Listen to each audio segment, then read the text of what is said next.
Bismillahirrahmanirrahim.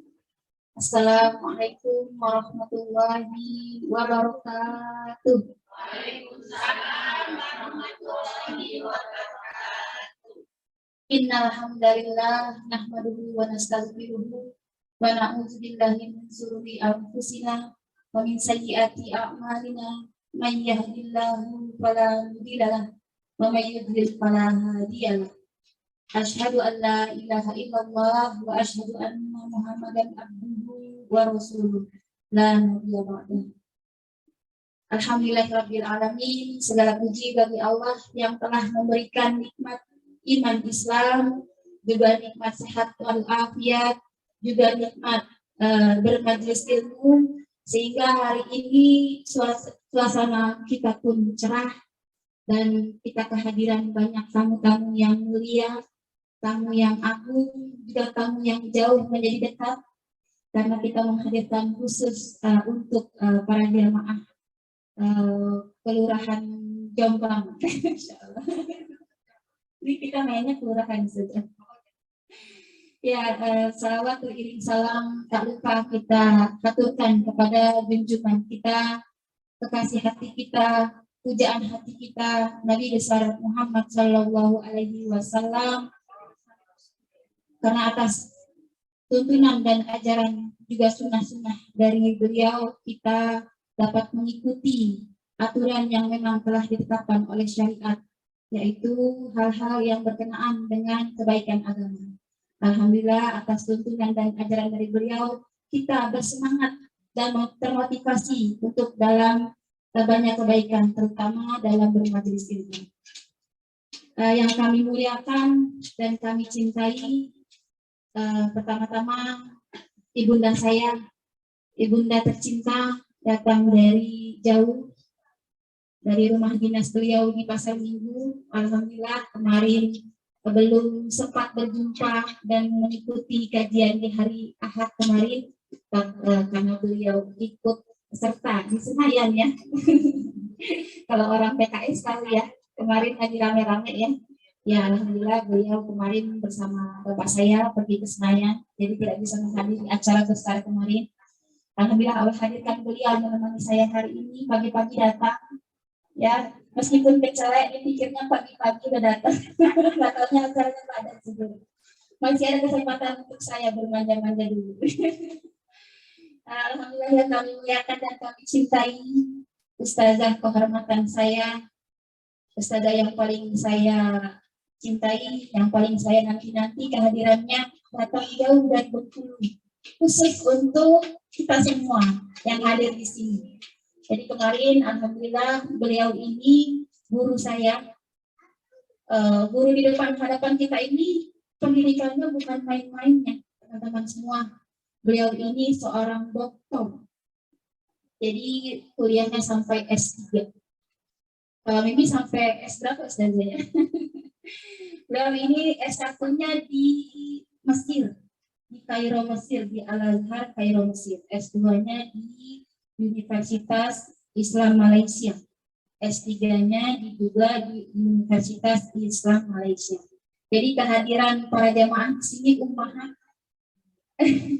sangat patut disyukuri ya, karena luar biasa Allah Maha Baik sampai kita dipertemukan oleh orang hebat. Ya, semoga setiap langkah kaki beliau dari Bengkulu ke sini, yang pasti bukan jalan kaki ya, Muhammad ya. Allah catatkan pahala yang berlimpah.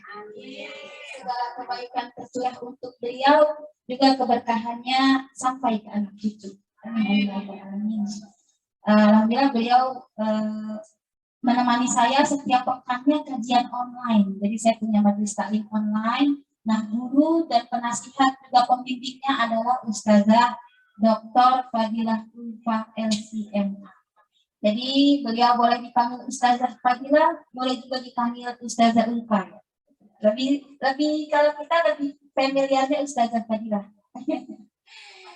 Ya, jadi alhamdulillah. Jadi kalau bisa jangan berkedip mata sedikit pun, karena kita akan banyak belajar dari beliau. Amin insyaallah. Yang kami muliakan juga para asatidzah dari Yayasan Nurul Qalbi, saya tahunya ya. Saya mohon maaf jika ada kekeliruan dari apa namanya mentionnya saya nih, ya, menyebut nama dari nama-nama asatidzah semua. Ada Umi tercinta saya, guru kita semua, Umi Nur Asia. Masya Allah, yang beliau kalau suaranya itu kalau melantunkan Al-Quran itu indah sekali dan ada punya ciri khas tersendiri. Masya Allah. Jazakallahu khairan Umi udah hadir di sini. Juga dengan Ustazah Ummu Hani, terima kasih banyak sudah datang. Ada Ustazah Aam, juga Ustazah Agustina. Beliau itu kalau baca Asmaul Husna katanya orang sampai nangis, sampai merinding gitu kan. Kayaknya suatu saat kita perlu mendengar ya lantunan Asmaul Husna dari beliau. Ada juga Bunda, ini saya tahunya nama kiainya nih. Bunda Irma ya. Bunda Irma, beliau ini ketua yayasan, istri ketua yayasan Haji Abdul Khair ya. Istri ketua yayasan, tapi beliau rendah hati sekali, diajak ke depan nggak mau, padahal saya pengen loh deket-deket beliau. Dengan segala kehormatan saya berharap beliau mau bareng-bareng di sini. Aduh, beneran nggak apa-apa, nama saya di sini ada Davina. Ayo sedang. Juga yang kami cintai dan kami sayangi, terkhusus untuk Ummahat Nurul Tahsin yang pagi-pagi udah ada yang bawain aqua, ada yang bawain makanan, ada besti saya Ummu Yuni, Bu Haji Heru, dan semua teman-teman yang tidak bisa saya sebutkan satu persatu dari Nurul Tahsin. Alhamdulillah mereka semua adalah supporter saya setiap kali kajian. Yang paling bersemangat adalah mereka-mereka ini. Jadi insya Allah saya sehari-hari gak pernah akan kesepian karena kehadiran mereka. Semoga menjadi teman di surga juga akhlaknya. Ya, saya juga sampaikan salam hormat saya kepada para wali murid. Ini sahabat saya, teman-teman wali murid dari sekolah Madinatul Najah, para orang tua murid dari sahabat Davina Tazkiyah Firdaus, Mama Zafran yang biasanya ketua geng. Beliau yang udah tinggal lempar ke beliau aja udah pokoknya aman. Pasukannya dibawa semua ke sini. Jazakallahu khairan atas kehadirannya. Juga teman-teman saya datang dari jauh nih, dari TNTQ, teman-teman jamaah TNTQ Tazkiyatun Nafs Terapi Quran. Ada Teh Yati, ada Bu Endang dari Gondrong, dari Tangerang ya. Masya Allah, ini fansnya Ustazah Fadilah, makanya beliau datang. Baik, juga keluarga saya pastinya yang sejak kemarin ummahat semua, kita mengadakan acara yang besar dari pagi sampai sore. Jadi backdrop yang ada di belakang ini dan di depan itu sebenarnya bukan acara hari ini, acara kemarin cuma belum sempat dipasti, belum sempat dicopot. Dan pembicara utamanya tentu saja Ustazah Dr. Fadilah Ulfa MCMA. Nah, insya Allah hari ini kita tidak akan menyia-nyiakan kesempatan baik kita dengan kehadiran Ustazah hebat, Masya Allah, Tabarakallah, dari Bengkulu yang kedalaman keilmuannya mengenai Al-Quran itu luar biasa. Jadi memang saya bersyukur sekali dipertemukan dengan Ustazah keturunan India, Ustazah. Cantik ya, Mahat ya. Hidungnya nggak ada yang lain, serumah ini nggak ada yang lain. Jadi cantik luarnya, cantik hatinya, dan penuh semua isi kepalanya dengan Al-Quran. Kita akan banyak belajar menghargai bagaimana Al-Quran di kehidupan kita semua. Mungkin di sini semua sudah banyak yang jago tahsinnya. Bisa Al-Qurannya juga udah enak didengerinya. Tapi sejauh mana kita mengenal Al-Quran, sedalam apa kita mengetahui isi Al-Quran, dan secinta apa sih kita bernyaman-nyaman berinteraksi dengan Al-Quran. Baik, tanpa berpanjang kata, kami persilahkan kepada Ustazah Dr. Fadilah Ulfa LCMA, kepada Ustazah Dr. Fadilah Ulfa LCMA, tafadhol masykur Ustazah. Bismillahirrahmanirrahim. Sebelumnya saya ucapkan terima kasih yang sebesar-besarnya, wabil khusus kepada ustazah juga kita sebutnya ya. Ustazah Mimi ya. Oke ya. Jadi yang sudah menjadi tuan rumah, yang juga menjadi fasilitas ya, memberikan fasilitas. Jadi kalau usah sebut sih sebenarnya dari ilallah ya. Kita ini semuanya adalah programnya program dakwah. Baik yang berbicara, yang menyiapkan kajiannya, yang mendengarkannya, semuanya disebut adalah da'iyat ilallah, da'iyat Al-Quran. Jadi jazakillah khairan katsira untuk Ustazah Mimi dan keluarga, wabil khusus ibundanya, masya Allah, alhamdulillah ya, masya Allah memiliki anak yang luar biasa, bukan hanya berbakti kepada orang tuanya, tapi juga masya Allah ingin berkhidmat kepada umat. Nah, jadi ternyata tugas seorang ibu istri itu nggak bisa mengalahkan dai ilallah. Kita bisa. Nah, ini berturut-turut nih. Kemarin ada acara, hari ini ada acara. Rumah yang sama, dengan orang yang sama. Kan nggak banyak. Ibu-ibu lihat berapa pasukannya. Bukan 10 kan. Tapi Masya Allah, Allah mudahkan. Ya, jazakumullah khairan katsiran. Saya nggak mungkin membalas, tapi biarlah Allah yang membalas. Nah, ya. Kemudian juga jazakumullah khairan katsiran al-mukarramat al-ustadzat. Mohon maaf bukan seperti yang sudah Mimi nih yang boleh menyebut satu demi satu namanya, tapi tidak menghilangkan kehormatan ya, tidak menghilangkan pemuliaan saya kepada para asatizah, para ustazat Al-Quran, wabil khusus Umi ya, masya Allah, alhamdulillah ya. Jazakumullah khairan katsiran sudah hadir di sini turut mendengarkan ya. Sebenarnya kalau sudah di hadapan para ustazat ini mestinya udah letak juga ini. Ya kan? Ini pakar-pakar Al-Quran juga ini.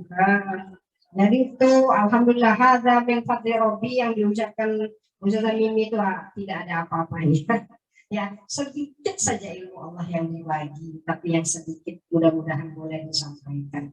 Yang sedikit boleh mudah-mudahan bisa diamalkan, itu kan lebih bagus. Jadi bukan karena banyak ya, bukan karena banyak bicara di sini, tapi karena ingin mendapat keberkahan ilmu, yaitu dengan cara diamalkan, di-share lagi supaya lebih banyak lagi yang mendapatkan ya. Jadi kalau ikutan banyak-banyak, takutnya asatizah yang ini yang lebih banyak. Jadi ini berarti saya yang berbicara ini mohon izinnya ya, mohon perkenannya gitu ya. Jadi mudah-mudahan insya Allah boleh menambah rasa cinta terhadap Al-Qurannya. Karena sudah dibaca siang dan malam dan begini ya. Kemudian jazakumullah khairan katsira, terima kasih banyak untuk semua ummahat, ibu-ibu di sini yang dari mana-mana saja tadi, ada dari majelis taklimnya ya.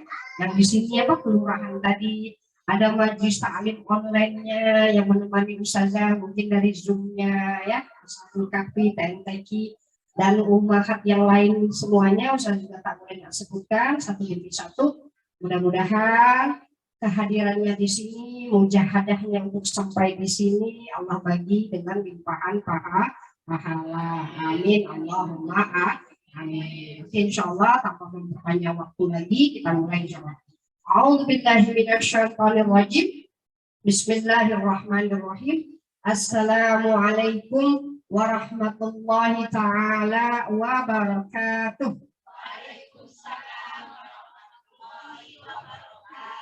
Harus semangat ya, siang-siang kan. Kalau usaha lembut dikit mata terpejam. Kalau guru Quran ini dia tahu betul asal Al-Quran dibacakan mulai pasukannya keluar. Ya, makanya selalu dikatakan fa'idza qara'tal Quran fasta'iz billahi minasyaitonir rajim. Kalau nggak ngerti artinya tuh biasa aja sama ayat itu. Tapi kalau ngerti serem itu sebenarnya. Allah info nggak ke kita kalau membaca Al-Quran. Fa'idza qara'tal Quran fasta'iz billahi, mohon lindungan Allah dari syaitan yang terkutuk. Berarti dia hadir nggak ketika kita mau bersama Al-Quran. Makanya hati-hati handphonenya. Jangan sampai nanti sibuk. disibukkan dengan WhatsApp misalkan, baru baca Quran, WhatsAppnya berhenti, tinggal Qurannya. Nah, ini yang kita akan katakan. Fa'idza qara'tal Quran fasta'iz billahi minasyaitonir rajim. Kalau ada mata yang terpejam itu mestinya ada yang dipaksin di samping. Tapi nggak kelihatan. Nah, jadi itu agak salah itu ketika Allah bilang gitu, berarti yang menjadi penghalang kita dalam memahami Al-Quran, senang baca Al-Qurannya, melalaikan kita dari Qurannya siapa? Syaitan. Tentu saja syaitan dari kalangan jin yang tidak terlihat. Makanya harus semangat, harus kita lawan dengan sedikit buka matanya ya, seperti itu. Karena ibu-ibu ini kan banyak ya aktivitasnya ya. Mana tahu tadi zuhur baru selesai masak kan? Ya, apalagi yang di samping nih dari kemarin nih bisa-bisa nih pecah matinya nanti. Jadi tapi dimaafkan bukan dari dianya, ya kan? Masih semangat, cuma gimana ya? Ya, nah jadi seperti itu. Jadi misalnya sekarang kalau dia lihat ada yang terpejam itu misalnya husnuzon, bukan dia yang mau terpejam itu. Nah, ya, jadi kalau ngantuk lagi, a'udzubillahi minasyaitonir. Ngantuk lagi, a'udzubillah. Kalau sudah 3 kali pergi ke kamar mandi ya, harus dilawan dengan air kalau gitu. Nah ya, jadi masya Allah, alhamdulillah, ini kita harus semangat. Alhamdulillah, alhamdulillahirabbil alamin, wa bihi nasta'in ala umurid dunya waddin, wassalatu wassalamu ala asyrafil anbiya'i wal mursalin wa ala alihi wa sahbihi ajma'in. Subhanaka la ilma lana illa ma 'allamtana innaka antal alimul hakim. Yang dibilang tadi banyak ilmunya, tahu Qur'annya, usahanya kembalikan sama Allah. Itu karunia Allah yang di sini hanya dapat dikit. Nah, ya, itu ilmu-ilmu Allah. Menyampaikan kan ini juga karena Allah, lisan saya dipinjam oleh Allah. Ilmu Allah titipkan supaya dijadikan nasihat baik saya pribadi ataupun ibu sekalian yang dirahmati Allah. Jadi alhamdulillah, puji syukur kehadirat Allah, sampai saat ini Allah sudah melimpahkan kita berbagai karunia dan nikmat. Tentu saja nikmat yang paling utama, yang paling berharga, yang kita syukuri pertama kali, kira-kira nikmat apa? Nikmat apa? Wa in ta'uddu ni'matallah la tuhsuha. Kalau mau menghitung-hitung nikmat Allah itu jumlahnya banyak. Dari sekian banyaknya, kira-kira apa nikmat yang paling berharga? Nikmat sehat. Betulkah nikmat sehat? Fir'aun sehat nggak? Sehat. Kalau nggak sehat, dia nggak bakal jadi Tuhan. Ya. Hati-hati kalau bilang sehat. Karena banyak yang sehat, tubuhnya digunakan untuk bermaksiat. Banyak yang sehat, tapi ternyata menzalimi manusia siang dan malam. Kita melaknat supaya cepat meninggal saja kalau gitu. Ya nggak? Banyak nggak orang yang kita ini nggak usah hidup banyak. Kerjaannya membunuh orang, kerjaannya ngambil harta orang, macam-macam. Nah, ya. Jadi bukan nikmat sehat yang paling berharga. Nikmat sehat diantara nikmat yang paling baik. Ya, tetapi ada yang lebih indah lagi, yaitu nikmat iman. Nikmat Islam. Apa itu nikmat iman? Nikmat iman itu adalah nikmat yang Allah bagi di hati kita. Nah, yaitu nikmat cinta. Ya, nikmat rasa cinta kepada Allah. Kan hadir di sini, padahal jelas ya undangannya itu memaknai hidup dengan Al-Quran. Nah, kalau kita hadir karena judul itu, jatuh cinta nggak sama Qurannya? Jatuh cinta. Kita rela nggak tidur siang. Padahal kan biasanya siang-siang gini kita mau istirahat. Karena dari pagi dari ini. Nah, tapi kita hadir di sini. Itu namanya nikmat iman. Walakinnallaha habbaba ilaikumul iman wa zayyanahu fi qulubikum. Surat Al-Hujurat ayat 7. Allah lah yang membuat kamu jatuh cinta kepada keimanan. Lalu iman itu dihiasi di hatimu. Maka kalau sudah dihadirkan Allah di majlis ilmunya, di majlis Qur'annya, bersyukurlah. Karena nggak semua orang diberikan oleh Allah nikmat yang berharga itu. Berapa banyak nih ibu-ibu, kalau dari ujung-ujung banyak nggak ibu-ibu? Banyak. Ini cuma setengah ini kan? Nah, berarti ini terpilih. Lihat pilihan, Masya Allah. Ini undangannya bukan undangan biasa. Kalau sudah disebut nama Quran datang, berarti itu namanya orang-orang yang diberi oleh Allah nikmat keimanan, nikmat cinta kepada Allah, kepada Qurannya. Jadi kalau iman sudah masuk, saya lanjutkan ayatnya. Wa karraha ilaikumul kufra wal fusuqa wal isyan. Kalau iman sudah masuk ke dalam hati, maka ada yang harus secara otomatis keluar dari hati. Apa? Kekufuran, kefasikan, kemaksiatan. 3. Iman masuk, kufurnya keluar. Iman masuk, kefasikannya keluar. Iman masuk, kemaksiatannya keluar. Itu sebenarnya sudah dideret oleh Allah. Yang paling besar itu kufur. Di bawahnya fasik. Di bawahnya lagi maksiat. Kalau kufur itu memang nggak kenal Allah lah. Tidak beribadah kepada Allah. Kalau fasik itu melakukan maksiat tapi santai, nggak ada rasa sakit. Kalau bisa diumumkan sekampung maksiatnya itu. Padahal Allah tutupi maksiatnya di malam hari. Besok dia cerita saya semalam begini. Itu namanya fasik. Padahal bayar itu maksiat itu. Pergi ke sana pakai uang juga.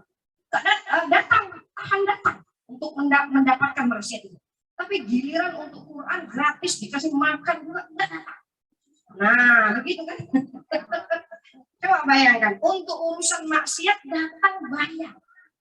Tetapi giliran untuk ketaatan diundang baik-baik, dikasih makan, balik juga dikasih bungkusan, enggak datang. Nah, ini namanya fasik sudah. Tapi saya bisa katakan kalau senang saja melakukan maksiat itu berarti fasik. Bawahnya lagi apa? Maksiat. Maksiat ini melakukan dosa tapi nangis, minta ampun sama Allah. Nah itu levelnya kan Allah urutkan. Al-kufar, al-fusuk, al-isyan. Maksiat kecil, tapi kalau dilakukan terus-menerus jadi fasik. Fasiknya kalau terus-menerus jadi kufur. Nah, hati-hati, jadi jangan memulai dari yang bawah aja. Kalau misalnya tadi kan ini dasarnya kecil, tidak. Kalau dilakukan terus-menerus, karena fasik itu adalah melakukan maksiat walaupun dosa kecil, dilakukan terus-menerus, dia akan berubah menjadi ya tadi ngotot untuk bermaksiat walaupun susah caranya. Nah, ya, Masya Allah. Kalau iman masuk ke dalam hati, 3 perkara ini keluar. Berarti kalau 3 perkara ini masuk ke hati, imannya di mana? Keluar. Jadi jangan bilang kita orang beriman kalau masih bermaksiat. Imannya nggak ada di tempat, yang ada cuma maksiat. Dulu orang terdahulu pernah juga bilang waqalatil a'rabu aman. Orang-orang Badui itu mengatakan kami telah beriman. Allah tolak omongannya. Nah, Allah tolak. Jangan katakan beriman. Qulu aslamna. Katakan kami telah berislam. Walamma yadkhulul iman fi qulubikum. Karena iman itu belum masuk lagi di hatimu. Kenapa coba? Karena ketika melakukan maksiat imannya keluar. Nah, na'udzubillah, semua na'udzubillah. Pilihannya itu berat, ibu-ibu. Jadi jangan menggampang-gampangkan maksiat. Kalau kita bermaksiat, Allah bahkan tidak mau terima ketika kita bilang beriman. Kata Allah, bilang aja Islam. Karena Islam itu nggak masuk hati kan? Ada orang Islam cuma ada dalamnya nggak berislam. Nah, iya banyak orang sekarang itu munafik itu. Ngomongnya umat Islam, tapi semua syariat Islam dia benci. Ulamanya dia benci. Itu siapa itu? Nah, itu orang Islam. Tetap kita sebut Islam. Jangan sebut kafir, nanti dia marah. Ya, tetap Islam. Tapi imannya nggak masuk ke hati. Itulah yang dinamakan munafik. Ya, ini Masya Allah. Sekarang kita dibuat oleh Allah jatuh cinta dengan keimanan. Insya Allah ukurannya tidak ada, kefasikannya tidak ada, kemaksiatannya tidak ada. Maka sering-sering aja masuk ke majlis Quran, majlis yang dimana Al-Quran itu dibacakan, masuk ke situ. Insya Allah nanti stable imannya ada di dalam hati. Ini nikmat iman. Kemudian apa lagi yang berharga? Nikmat Islam. Ustazah, apa beda antara iman wal Islam? Pasti beda. Kalau iman itu ada di dalam hati, iman adalah kecintaan yang luar biasa kepada Allah, ketakutan yang luar biasa kepada Allah, maka Islam adalah bukti cinta. Islam adalah gerakan, Islam adalah implementasi apa yang di dalam hati. Kalau hatinya mengatakan aku cinta sama Allah, mana buktinya? Boleh diambil sedikit waktunya, waktu tidur siangnya. Mau nggak diberi untuk Allah? Mau. Ini pembuktian cinta. Mau nggak malamnya walaupun sudah capek ngurus rumahnya, ngurus anaknya, tapi Allah kata fatahajjat bihi nafilatan lak asa ayyab'atsaka rabbuka maqaman mahmuda. Meskipun capek raganya akan bangun malam. Ini pembuktian cinta. Coba lihat. Yang katanya cinta-cinta itu apa yang sudah lakukan untuk Allah. Nah, ini kita akan katakan maka iman wal Islam harus ada. Iman di dalam hati, Islam gerakannya. Nah, ya, ini yang kita akan katakan. Kemudian juga kita bersyukur atas nikmat sehat walafiat. Mudah-mudahan semua di sini ya, Ustazah, doakan ya ahlul bait semuanya diberikan oleh Allah kesehatan jasmani dan rohani, insya Allah. Kalau ada yang sakit gimana? Ustazah, nggak apa-apa. Tohur, insya Allah. Lebih banyak sehat atau sakit? Sehat, ya kan? Berapa tahun sakit? Berapa tahun sehat? Sehatnya 40 tahun, sakitnya cuma 1 tahun terakhir, tapi rasanya seolah-olah dari sejak bayi sakit. Yang ada komplain saja. Coba lihat ya, kalau mau tidak bersyukur, hitung dulu nikmatnya berapa. Kalau Allah ambil 1, masih banyak kan nikmat yang ada? Iya, kalau seandainya nih, na'udzubillah, ada di antara tubuh ini yang Allah ambil, kan masih banyak sisanya. Diambil 1 kaki, ada 1 kaki, 1 lagi, ada tangannya, ada matanya. Kalau semua yang diambil, nah itu gawat. Nah, ya, jadi masya Allah, alhamdulillah, apapun yang Allah bagi ke kita, apapun musibahnya, apapun cobaannya, alhamdulillah. Segala apa yang kita lakukan, bismillah. Segala apa yang Allah lakukan, alhamdulillah. Itu bukannya Fatihah kita ya? Bismillahirrahmanirrahim. Ya Allah, gerakanku semuanya Engkau. Kalau aku dalam gerakannya bermaksiat, Engkau Rahman, Engkau Rahim. Kan cantik. Kalau cuma Bismillah, nggak ada Rahman Ar-Rahim, begitu mau berniat melakukan maksiat, Allah hentikan gerakannya. Gawat itu. Tiba-tiba jalan, tengah jalan berhenti. Susah kan? Tapi Allah nggak pernah menghentikan gerakan kita, walaupun dalam niat kita ada maksiat. Maka bismillahirrahmanirrahim atas semua yang kami lakukan. Alhamdulillah atas semua yang Engkau lakukan ke kami. Maka semua apa yang diberi oleh Allah itu adalah hikmah daripada Allah Subhanahu wa ta'ala. Dan tidak lupa kita sampaikan shalawat serta salam kita kepada baginda Nabi Muhammad sallallahu alaihi wasallam. Allahumma salli ala sayyidina Muhammad wa ala ali sayyidina Muhammad. Kalau kita mencintai Al-Qur'annya, siapa yang bawa Al-Quran itu ke kita? Siapa yang mengenalkan Al-Quran itu ke kita? Baginda Nabi. Jadi kita nggak akan sampai sama Allah kecuali melewati baginda Nabi. Kita nggak akan sampai ke Qurannya kecuali dengan baginda Nabi. Innallaha wa malaikatahu yusholluna 'alan nabi. Ya ayyuhalladzina amanu sallu alaihi wa sallimu taslima. Kita baca sama-sama. Allahumma salli ala sayyidina Muhammad wa ala ali sayyidina Muhammad. Itu tanda terima kasih kita kepada Rasulullah SAW. Kita bacakan sholawat, Allah saja bersolawat, para malaikat bersolawat, kita mau bersolawat ya. Jadi alhamdulillah mungkin siang ini Ustazah akan bahaskan apa makna hidup ya bersama Al-Quran. Apa makna hidup bersama Al-Quran? Jadi Al-Quran itu kan istimewa, betul? Al-Quran itu luar biasa. Lau anzalna hadzal Qur'an ala jabalin la ra'aitahu khashi'an mutasaddian min khasyati. Seandainya Al-Quran itu diturunkan di gunung, gunung itu keras, gunung itu nggak punya perasaan. Beda dengan kita kan, gunung yang keras, gunung yang tak punya hati pun kalau Al-Quran diturunkan di atasnya dia bergetar. Min khasyatillah, saking takutnya semua. Bagaimana mungkin Al-Quran tidak istimewa di hati kita? Bagaimana mungkin Al-Quran tidak mencipta keajaiban kalau dia menyentuh tubuh kita?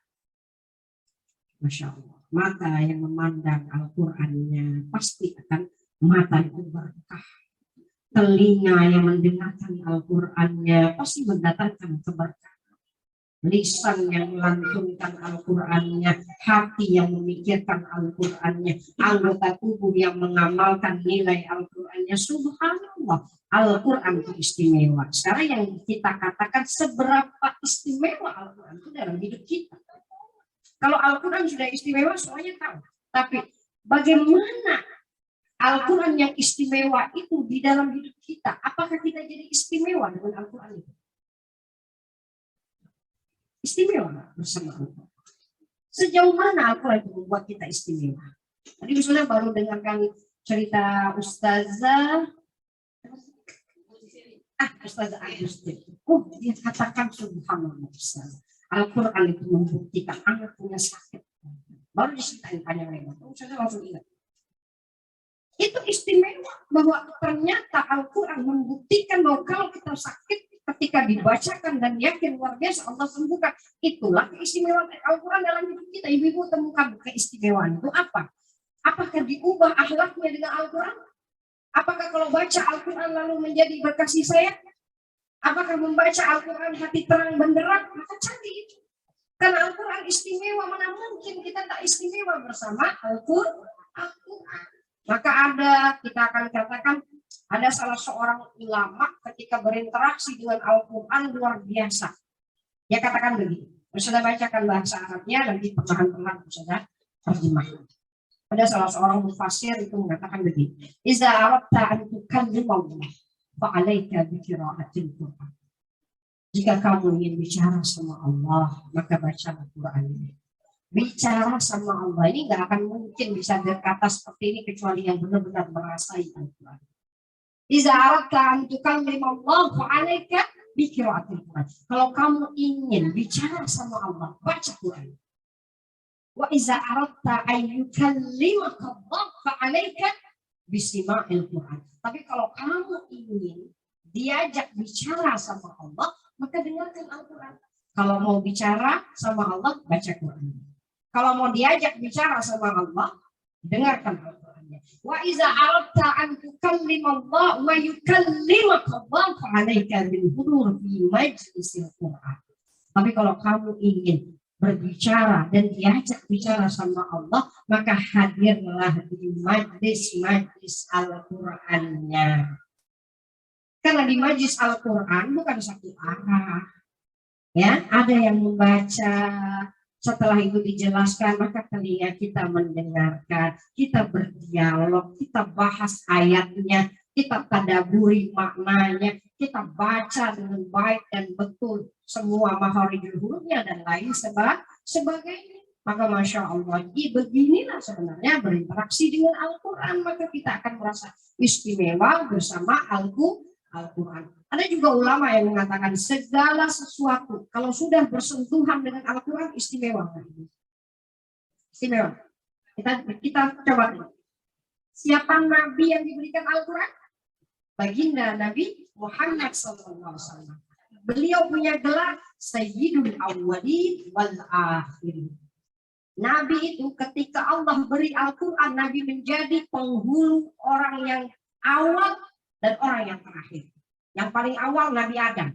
Maka yang paling terakhir kalau ditanya siapa yang paling terbaik? Rasulullah. Tidak ada selain Rasulullah.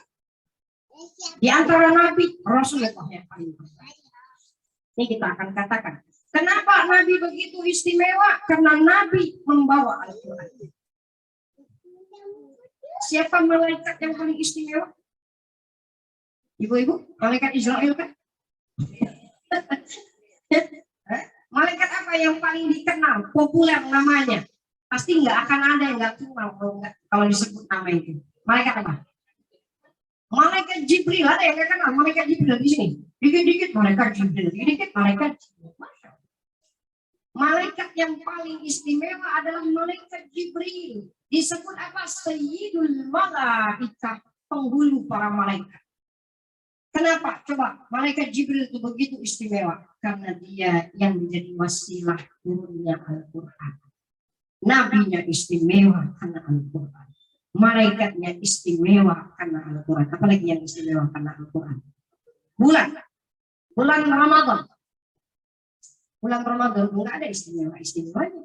Kalau diartikan, Ramadan itu apa artinya? Ramadan, dari kata Ramadan, musim panas.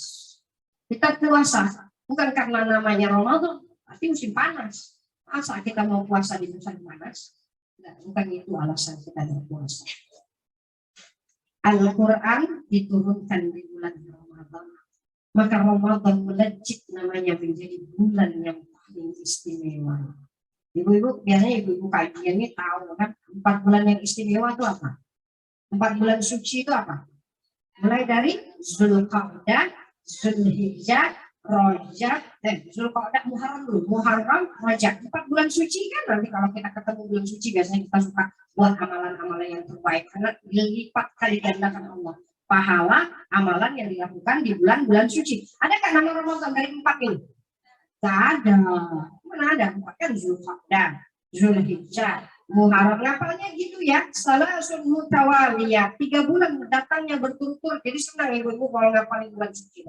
1 Zulqa'dah, Zulhijjah, Muharram. Ketiga nih berturut-turut. Kita sekarang di Syawal. Setelah Syawal apa? Zulqa'dah, Zulhijjah, Muharram. Jadi ada kan orang yang mengatakan, oh sedihnya ditinggal Ramadan cuma sebulan doang istirahat. Awal, silakan makan-makan sampai terakhir. Zulqa'dah sudah bulan suci, jaga karena maksiat di bulan suci berkali lipat gitu.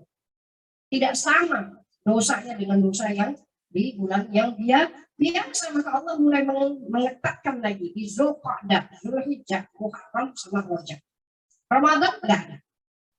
Jadi berarti bukan Ramadan itu istimewa karena pada bulan itu diturunkan Al-Quran. Maka karena itu juga diwajibkan puasa. Kita sering melihat apa? La yamassuhu illal mutahharun. Tidak boleh ada yang menyentuh Al-Quran kecuali orang yang suci. Maka ketika Al-Quran diturunkan di bulan Ramadan, maka Allah jaga kesucian Al-Quran dengan mewajibkan kita puasa. Coba ibu-ibu, steril nggak kita dari maksiat ketika berpuasa? Coba lihat saja orang yang berpuasa kalau tidak menyentuh Al-Quran. Al-Quran akan dipegang oleh orang yang suci. Kalau selama ini mengartikan suci itu dari hadas kecil, hadas besarnya.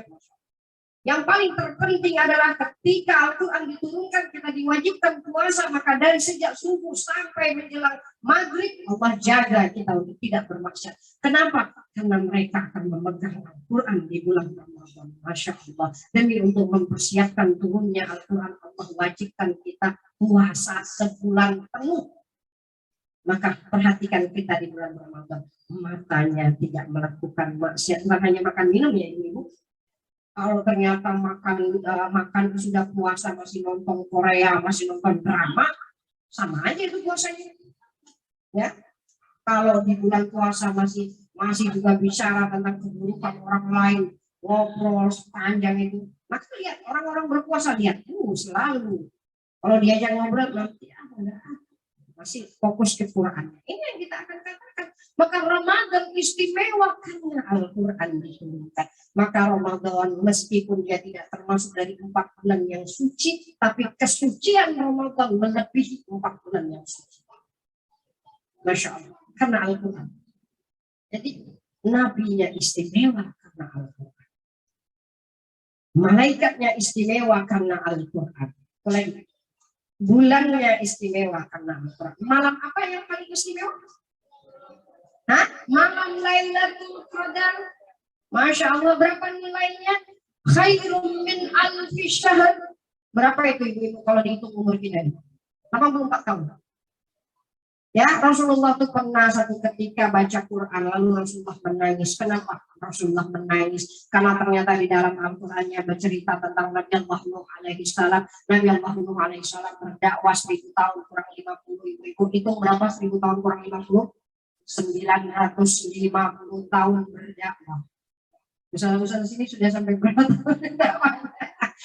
Kita baru 10 tahun, 20 tahun kan itu mah capeknya luar biasa gitu ya. Masya Allah, 950 tahun berdakwah. Yang masuk Islam banyak apa dikit? Dikit. Tapi Nabi Nuh nggak pernah putus asa. Jadi bismillah, usaha-usaha, jangan putus asa. Biar aja jemaahnya datang dikit, panggil lagi, panggil lagi. Jadi Masya Allah, Nabi nangis ketika melihat umur umat terdahulu 1000 tahun. Sementara umur umat Nabi berapa? 100 tahun aja nggak lepas. Berapa? A'maru ummati baina sab'in wa sittin wa sab'in. Umur umatku tuh antara 60 70. Ibu kalau sudah 60 tuh hati-hati sudah lah. Jadi cukup lah dunia itu siang malam dicari. Udah 60, mau buat apa lagi? Rumah udah gede kan? Anak sudah sukses, sudah bismillah, fokus ke Quran. Iya, kita fokus ke alam yang lebih kekal. Ini 60-70 tahun saja. Sementara Nabi itu 1000-an tahun. Itu kan dakwanya saja 950 tahun. Berarti kalau mulai dari lahirnya berapa? Lebih berarti. Nabi nangis. Bagaimana umat itu boleh menyaingi amalan yang umurnya 1000 tahun sementara dia 60-70 tahun. Sekarang banyak penyakit turun lagi ke bawah 50 tahun. Ya, Masya Allah. Ya, ini yang kita katakan ibu-ibu. Ya, ininya dikasih ini, makanan ini dikasih ini, dikasih ini. Semua sudah kumpul semua penyakit di situ ya. Ya. Jadi sekarang Nabi nangis karena apa tadi? Ngebandingin umur umat 60-70 tahun sementara umur umat Nabi Nuh 1000 tahun. Maka Masya Allah, Allah beri Nabi satu malam yang nilainya sama dengan 84 tahun beramal ibadah. Ini yang kita akan katakan. Lailatul Qadar menempatkan malam yang paling istimewa kalau kita menjumpai malam Lailatul Qadar. Bayangin ini, tahun ini dapat Lailatul Qadar, tapi 84 tahun. Masih banyak. Tahun depan dapat Lailatul Qadar, berapa jadi sudah? 160. Tambah lagi, tahun berikutnya dapat Lailatul Qadar berapa? Bisa lebih keren dari umat Nabi Nuh, tapi sayangnya nggak ada yang confident dapat Lailatul Qadar. Ya, Masya Allah. Kalau sahabat terdahulu confident mereka menyiapkan 6 bulan sebelum masuknya Ramadan, mereka mempersiapkan diri. Mereka baca doa Allahumma ballighna Ramadan. Bukan dimulai dari bulan Rajab. 6 bulan sebelum berjumpa Ramadan mereka baca doa. Ya Allah, sampaikan umur kami di bulan Ramadan. Kenapa? Nak mendapatkan 84 tahun keistimewaan beribadah. Jadi Masya Allah, bulan Ramadan istimewa karena Quran, Lailatul Qadar istimewa karena Al-Quran. Sekarang saya tanya, kalau seandainya Al-Quran jatuh ke tubuh kita, kalau seandainya Al-Quran masuk ke hati kita, istimewa nggak kita ini? Harusnya istimewa. Harusnya istimewa. Kenapa nggak istimewa? Padahal darahnya, dagingnya, hatinya, fisiknya.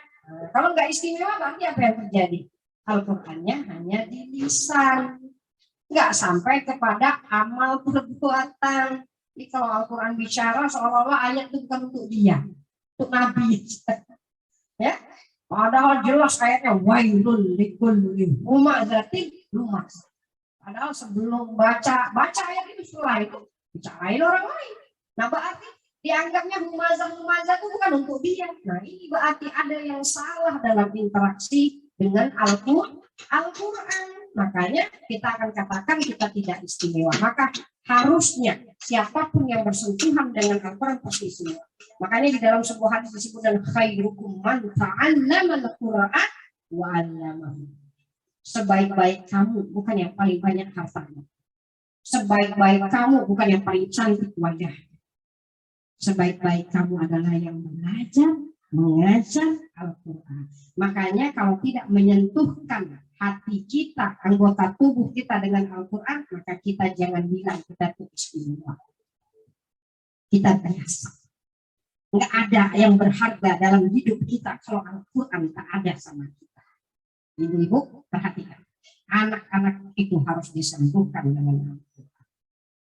Ya, menangislah kalau anaknya sudah akil balik nggak berjumpa ayat Al-Quran. Maka hadirkan para ustazah ahlul Quran ini ke rumah kita. Nggak apa-apa, tiap malam anak-anak itu belajar Al-Quran. Ya kan sebulan sekali, cepat rupanya. Ya kan, boleh nggak kalau belajar Al-Quran sebulan sekali? Nggak bisa, ibu-ibu. Tiap hari kita datangkan guru ngaji ke rumah. Khairukum man ta'allama al-Quran wa 'allamahu. Sebaik-baik kamu adalah yang belajar mengajarkan Al-Quran. Maka semestinya konsepnya adalah belajar kemudian diajarkan. Berarti sebaik-baik yang belajar diingatkan untuk mengajar. Sebaik-baik yang mengajar, belajar terus-menerus, nggak pernah berhenti. Sekarang Ustazah mengajar ya. Ibu-ibu belajar. Nanti setelah ini mengajar. Di mana nak mengajar? Di rumah. Makanya apa yang saya sampaikan boleh disampaikan lagi ke rumah. Sampaikan ke suaminya. Oh boleh. Nanti bikin kajian malam ini. Pada maghrib sebentar. Tadi kan ibu, tadi kan kajian. Maka mulai. Jika ingin membaca, jika ingin, nggak apa-apa. Nanti suami itu terkejut. Ini ikut kajian gimana? Dan jadi ustazah. Nggak apa-apa ibu-ibu. Walaupun satu ayat sampaikan ke suami. Ini diam-diam aja. Padahal udah setahun berkajian. Suaminya satu kata pun nggak diomongin. Nah itu cuma belajar. Nggak tahu belajar di mana. Ya. Jadi itu intinya belajar. Mengajar. Jadi kalau sudah dihadirkan di majelis ini nggak apa-apa, bawa penanya, bawa bukunya. Lepas ini insya Allah suami akan diceramahi, anak diceramahi. Asal habis kajian, habis maghrib kita kajian. Oh suami kalau begitu setiap kali kita mau berkajian diizinkannya. Kalau boleh diantar gitu. Karena ada ininya ya. Jadi itu bercanda aja. Ya, tapi kalau mau diamalkan ahlan ya silakan. Jadi itu khairukum man ta'allama al-Quran wa 'allamahu. Sekarang saya tanya, malaikat tuh diajarin Al-Quran. Malaikat tuh belajar Al-Quran. Kalau saya tanya, malaikat tuh cinta nggak sama Al-Quran? Pasti. Tanazzalul malaikat warruhu fiha min izni rabbihim min kulli amr. Tanazzalul malaikat itu kan surah Al-Qadar ya, bicara tentang Quran. Para malaikat itu berduyun-duyun turun. Coba lihat kata-katanya. Tanazzalul malaika biizni rabbihim.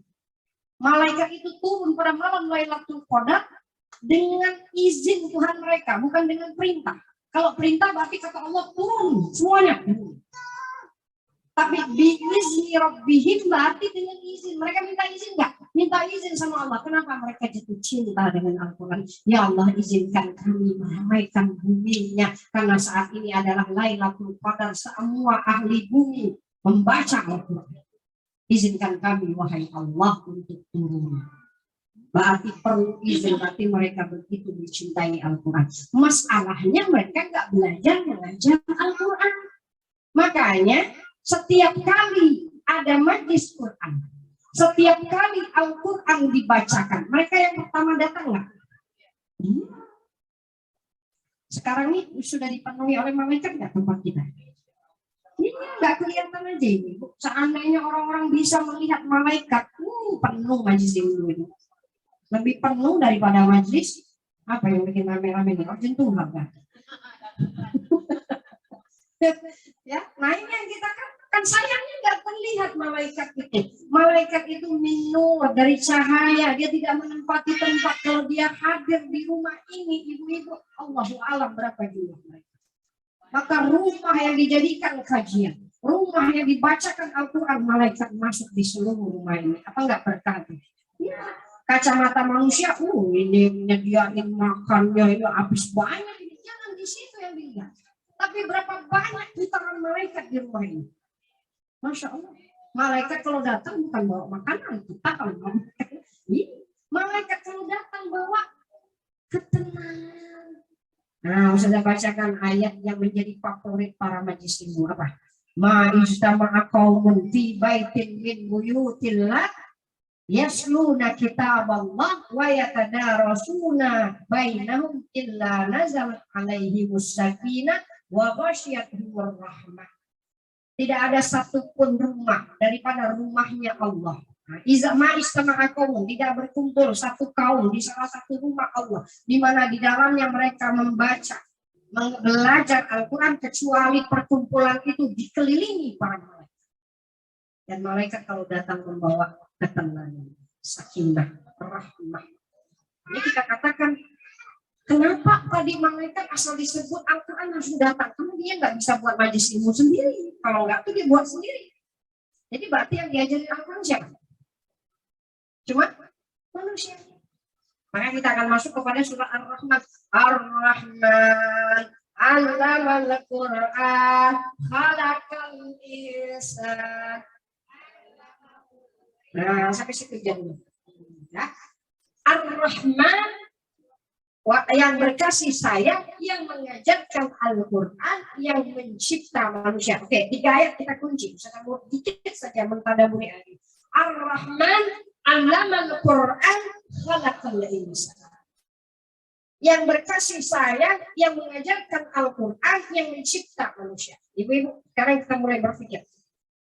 Mana yang lebih awal, mencipta manusia atau mengajarkan Al-Quran? Ar-Rahman, 'allamal Qur'an, khalaqal insan. Lihat urutannya. Yang maha berkasih sayang, yang mengajarkan Al-Quran, yang mencipta manusia. Saya tanya dulu. Yang mana lebih awal, mengajarkan Al-Quran atau mencipta manusia? Baru lahir sudah pintar Fatihah. Tadi katanya diajarin Quran dulu baru dicipta. Jadi berarti begitu dilahirkan sudah pandai baca Al-Quran. Ustaz-ustaz pernah jumpa itu. Begitu lahir langsung disuruh baca Fatihah. Ngomong aja belum bisa apa itu. Jadi gimana? Akhirnya berarti yang mana yang benar? Dicipta dulu. Ya.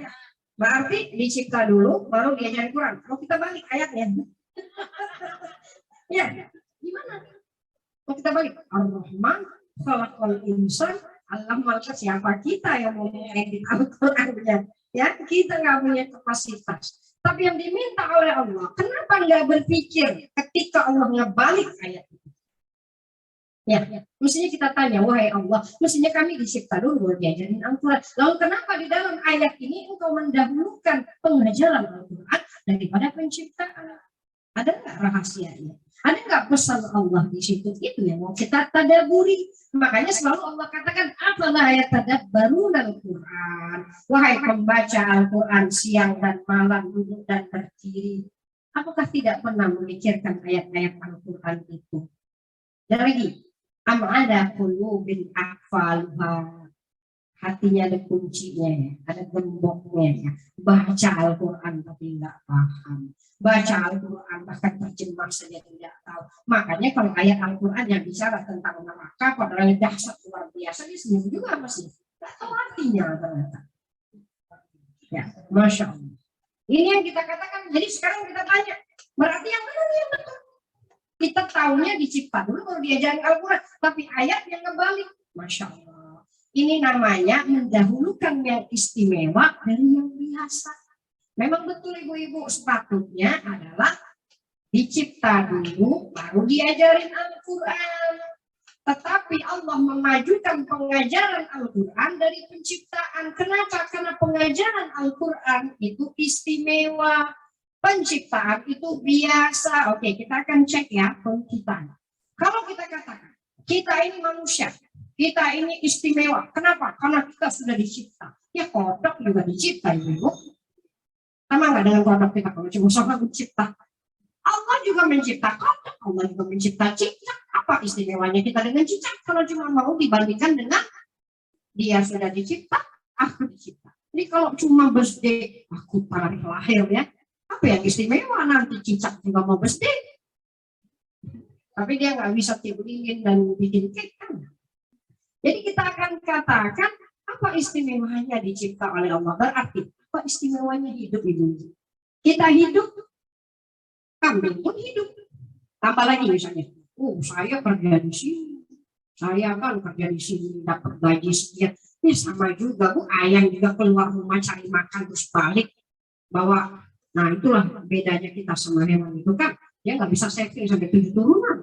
Sekarang kalau kita bisa keluar terus cari harta terus disimpan kan untuk 7 turunan, tapi hewan nggak bisa. Tetapi kalau hidup cuma sekedar hidup, hidup cuma untuk makan, hidup untuk tidur, itu hewan-hewan punya semua.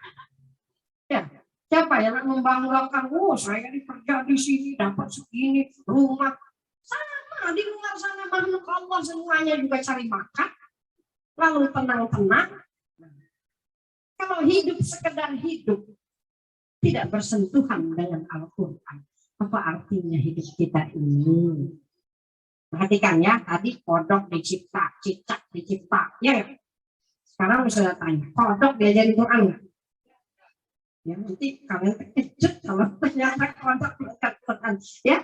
Masya Allah, yang tadi ya penciptaan itu, Allah ciptakan langitnya, Allah ciptakan buminya, Allah ciptakan pasirnya. Mereka bertasbih, bertahmid, tapi mereka tidak belajar, tidak diajarkan Al-Quran. Mereka secara otomatis, mereka adalah makhluk Allah yang terprogram untuk beribadah.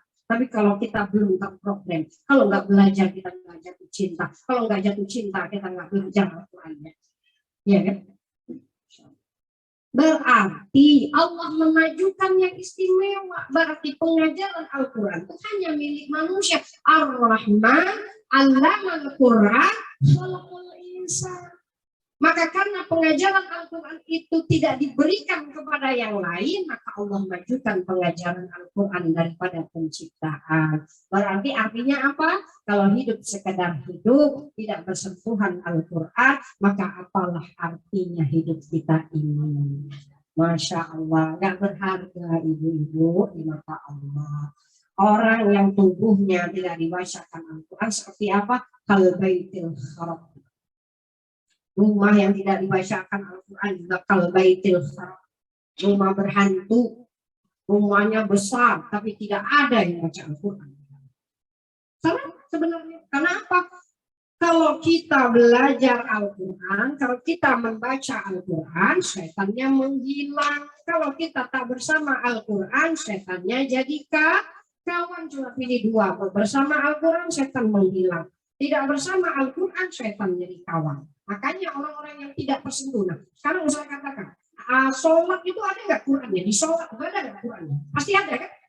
Karena kita nggak akan sah sholat kita satu rakaat kalau nggak ada Quran.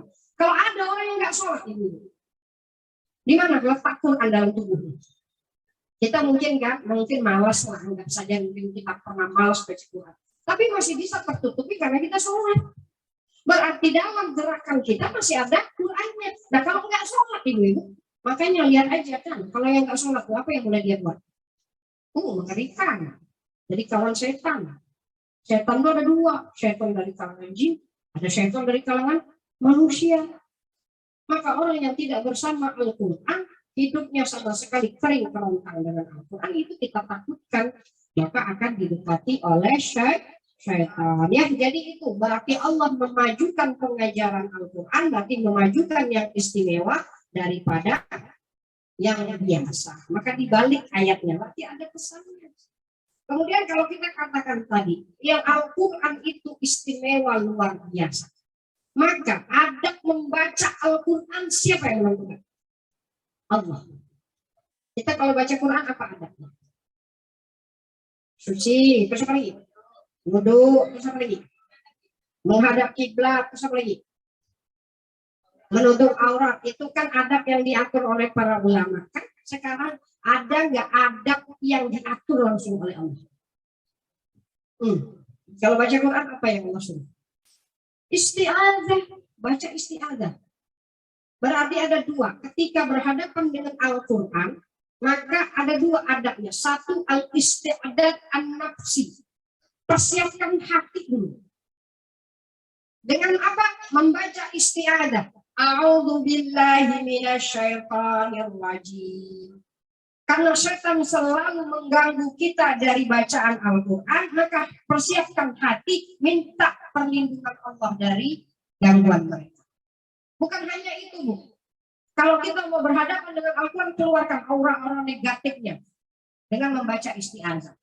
Hadirkan aura positifnya dengan membaca basmalah, bismillahirrahmanirrahim. Kalau misalnya kita katakan tadi ayat yang tadi membaca Al-Quran dengan isti'adzah kan ada dalilnya yaitu surah An-Nahl ayat 98. Jadi jangan pernah baca Al-Quran saja tapi tidak baca isti'adzah. Nanti setannya masih sama kita. Makanya baca Al-Quran tapi nggak bersinar cahaya hatinya. Baca Al-Quran tapi biasa saja, nggak ada yang berubah dari Qurannya. Karena itu tadi setan mengganggu. Maka tidak sampai ke hati bacaan Al-Quran. Nah kalau basmalah apa dalilnya? Basmalah. Apa yang menjadi dalil bahwa Al-Quran itu harus dibuka dengan basmalah? Nanti balik rumah buka. Ada 3 surat yang disusun oleh Allah berturut-turut. 1 surat Al-Alaq. Setelah surat Al-Alaq ada surat Al-Qadar. Setelah surat Al-Qadar ada surat Al-Bayyinah. Coba nanti cek Quran. Kita mulai dari surat Al-Alaq. Iqra bismi rabbikal ladzi khalaq. Iqra bismi rabbikal ladzi khalaq. Bacalah dengan menyebut nama Tuhanmu. Sekarang bisa tanya, baca apa? Bacalah dengan menyebut nama Tuhanmu. Allah sebut nggak objeknya di situ? Nggak ada. Bacalah. Ada yang bilang, bacalah alam semesta. Bacalah diri kita semuanya.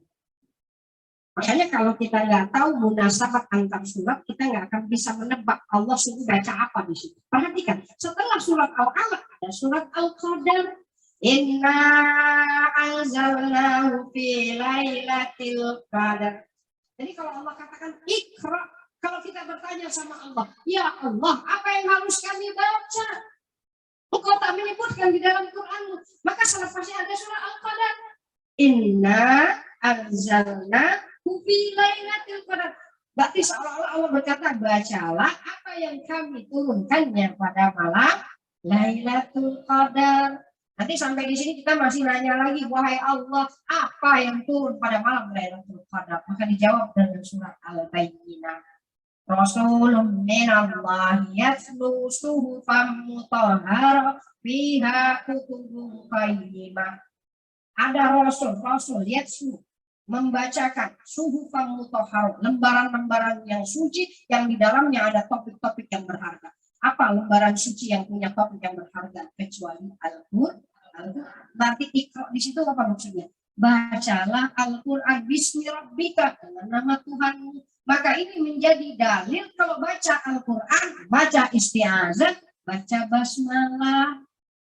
Berarti yang terpenting, yang pertama kali harus ketika membaca Al-Quran, hadirkan hati.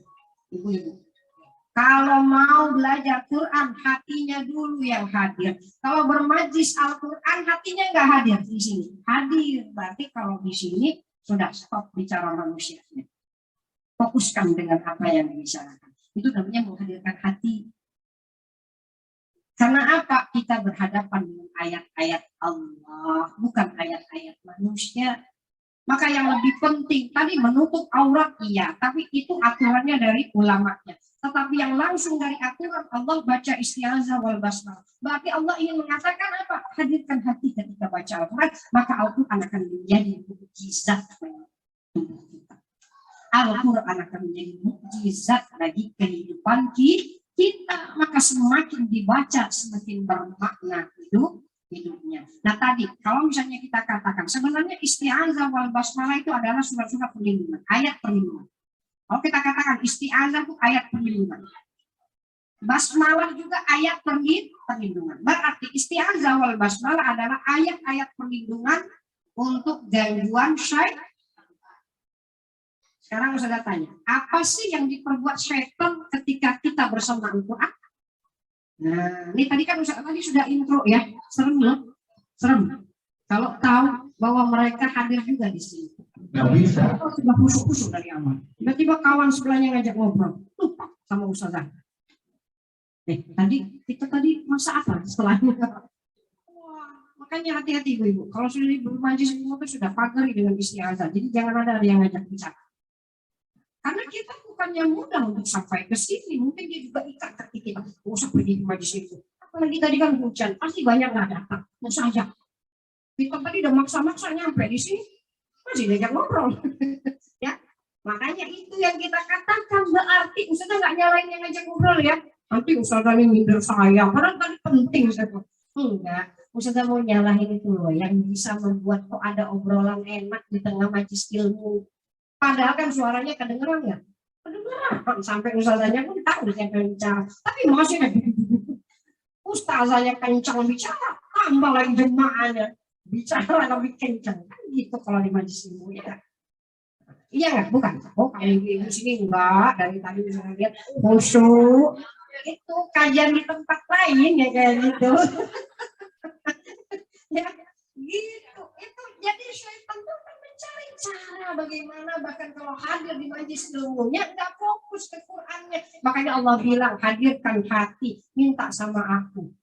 Lindungi wahai Allah, kami ingin mengkaji ayat-ayat.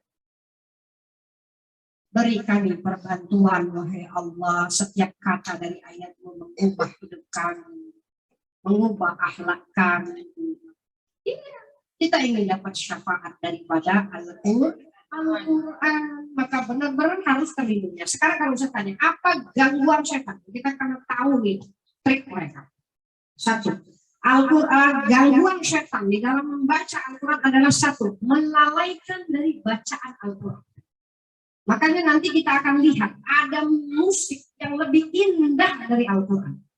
Ada kan orang yang nggak bisa hidup tanpa musik, bahkan tidur pakai musik. Tapi menghilangkan Al-Quran dalam hidup, dikit-dikit musik, dikit-dikit musik. Ibu-ibu nih salah, dikit-dikit Quran, dikit-dikit Quran. Jadi siapa tuh yang dikit-dikit musik? Nanti lihat anaknya. Nah iya pasang lereng di mana-mana. Waktu masuk mobil kita buka Quran mati kayaknya 3 menit lagi. Berarti anak-anak kita sudah terkontaminasi kalau kita nggak benar jaga mereka. Karena mereka nggak apa ini Quran. Padahal bagi kita Quran itu nikmat, bagi anak kita Allahu Akbar. Maka didik anak itu untuk mencintai Allah. Rasakan kepada mereka nikmat baca atau mendengarkan Al-Quran. Maka syaitan akan mencari cara ada yang lebih indah dari Al-Quran. Makanya di majelis ilmu itu misalnya biasa saja kalau ditinggal ngobrol. Karena apa? Mereka dibuat indah untuk bicara di majelis ilmu. Padahal selesai majelis ilmu diam dari tadi. Belum mulai tadi diam banyak. Ya kan? Begitu ustazahnya mulai baru ngobrol. Nah ini berarti syaitan melalaikan dari bacaan Al-Quran. Apalagi kalau baca Quran pakai handphone, confirm ibu baru 1 ayat, baca WhatsApp-nya ada 10 grup. Dilupakan. Makanya kalau baca Quran, apa nggak boleh? Bisa boleh. Tapi matikan dulu internetnya. Ini baca Quran, WhatsApp, masuk Facebook, masuk semua. Akhirnya nggak ada waktu baca Quran, tapi ada waktu baca SMS, baca WhatsApp, seluruh grup nak dibaca. Ya, Insya Allah. Betul kan? Betul atau salah? Betul kan? Nah, siapa yang salah di sini? Setan.